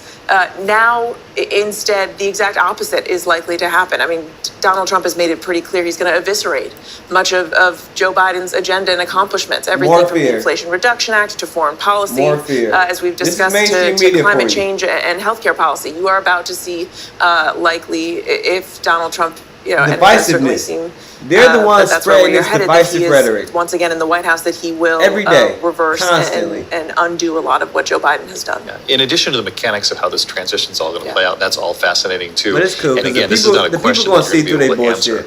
But when it comes to introspection about the timing of the decision, of passing the torch, doing it when he did, supporting his vice president almost immediately, which a lot of people had great respect for. But when you look at the actual timing of it, that leads to all these other questions about had it been done sooner, perhaps it would have given the Democratic Party more time to do some sort of a primary between people. Yeah, how they fucking maybe it voted. would have ended up being Kamala Harris. They didn't but want to there's vote. just all these other scenarios that I think people are going to look back on if this goes in this direction, which obviously the math is headed there. We're just being super careful, as we should. But I'm just so curious as to the introspection and the questions that are going to be asked. And looking back at these last, I mean, really, she had a 107-day campaign. 107 days. And it was, 107-day sprint, but without a primary. And we did, I will never forget, we all witnessed those hours after Joe Biden announced that he was exiting the race, to see the party coalesce around her and say, okay, we are doing this. And it came after, for weeks and even really months, so many in the party had questioned whether Kamala Harris, had what it took, if she could do this. And the party quickly sort of answered that question themselves and said, no, we're doing this. And she's the candidate that we believe has the best shot. But Joe Biden insisted until the very end. I mean, just a few weeks ago, he was saying that he still thought he could have won. It was a very bittersweet and difficult decision for him. And you do have to wonder if he is thinking, and many others in the party are thinking, he needed to make that decision a lot sooner. Rick Klein, I know. Thank you, Mary. Rick, on Wisconsin, you're getting more of the vote total from Milwaukee. Yeah, pretty significant shift. We had about 16,000 additional votes just come in, 9,000 for Harris, 7,000 for Trump. That tells you the problem. And when you're looking at a number like this, even when you see 138,000 estimated remaining, and that's just an estimate, how hard it is to make up ground. In addition to that, Madison, which we've been talking about, that is the Democratic stronghold, that's basically done. We're not expecting any more, our team is not expecting any more significant vote there. And we can see that drop off once again. It'll be a final number where she did not get what she wanted. And that's an area of the state that Democrats had been seeing their vote share go over and over again. That's the University of Wisconsin in Madison, a liberal enclave, almost unique in the country. And it looks like she hit a ceiling and came down a little off of it. So as we watch those votes, and again, we're still waiting on Michigan, it's so fitting with the pattern everywhere that that's part of what makes it difficult to imagine a scenario where you can make up a gap like this. It's now up to a 325,000 vote margin in Michigan, Wayne County, Detroit, a piece of that as well. There's so many factors that go into this, but at bottom, she just did not get her voters out in anywhere near the numbers that he did. And it may be the case that the voters were out there, but that he got a little early, but I'm instead tired. of her. That I'm tired. he was able to represent I didn't himself get much sleep as the yesterday 'cause I had to candidate get up of and change. vote. Yeah, that's right. I think it was obviously a country that Tired. wanted change, and they both tried to establish themselves.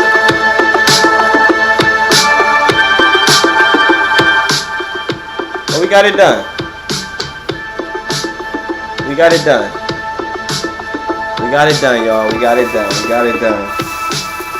Shout out to everybody that's been a part of this journey. It's a long, hard journey fighting corruption. It is. It really is fighting this corruption. It's an everyday battle fighting the fake news, the boomers. Alright. It's an everyday battle fighting the fake news, the boomers, the misinformed, the uninformed. Right? But today we got victory. Today we got victory. Man, send my boy RFK to the White House, baby. Send him to DC. Send my boy RFK to DC, man. Send him to DC. Clean up the corruption. That's all I got, right? Send him to DC. Clean up the corruption. We knew he would. Make America healthy again. Right? Make America healthy again. And shorter stream, man. I got to get some rest, get some sleep. Regular stream hours tomorrow. Shout out to all the new people, all the old people. Appreciate all the follows, the new follows, the new love. Have a good night, man. We did it, y'all. Get some rest. Get some rest. And I'll catch y'all back tomorrow.